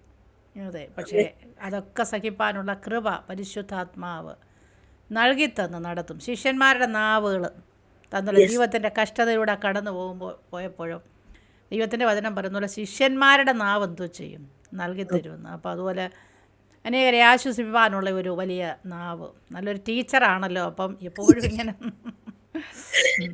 ഇങ്ങനെ ലെക്ചർ ചെയ്തുകൊണ്ടിരിക്കുകയാണല്ലോ. അപ്പം പിന്നെ അതിൻ്റെ കൂടെ സ്കൂൾ പിള്ളേരെ മാത്രമല്ല, അതോടൊപ്പം സുവിശേഷത്തിനും എന്തുവാ പല രീതിയിലാണല്ലോ സുവിശേഷ വേല ചെയ്യുന്നത്. പ്രസംഗം മാത്രമല്ല സുവിശേഷ വേല എന്ന് പറയുന്നത്.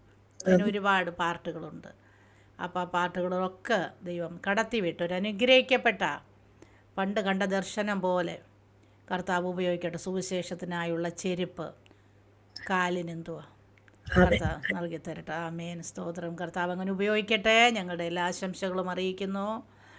ഓക്കെ, കുടുംബമായി അനുഗ്രഹിക്കട്ടെ, കുഞ്ഞുങ്ങളെ സഹായിക്കട്ടെ, പിന്നെയും വിശ്വാസത്തിൽ മുന്നോട്ട് പോകുക. Okay, thank U. ഇത്രയും സമയം ഞങ്ങളോടൊപ്പം ആയിരുന്നതിൽ ഒത്തിരി സന്തോഷമുണ്ട്. കർത്താവ് അനുഗ്രഹിക്കട്ടെ. രഞ്ജു ഒന്ന് പ്രാർത്ഥിച്ചാട്ടെ. ഹല്ലേലൂയ, സ്തോത്രം.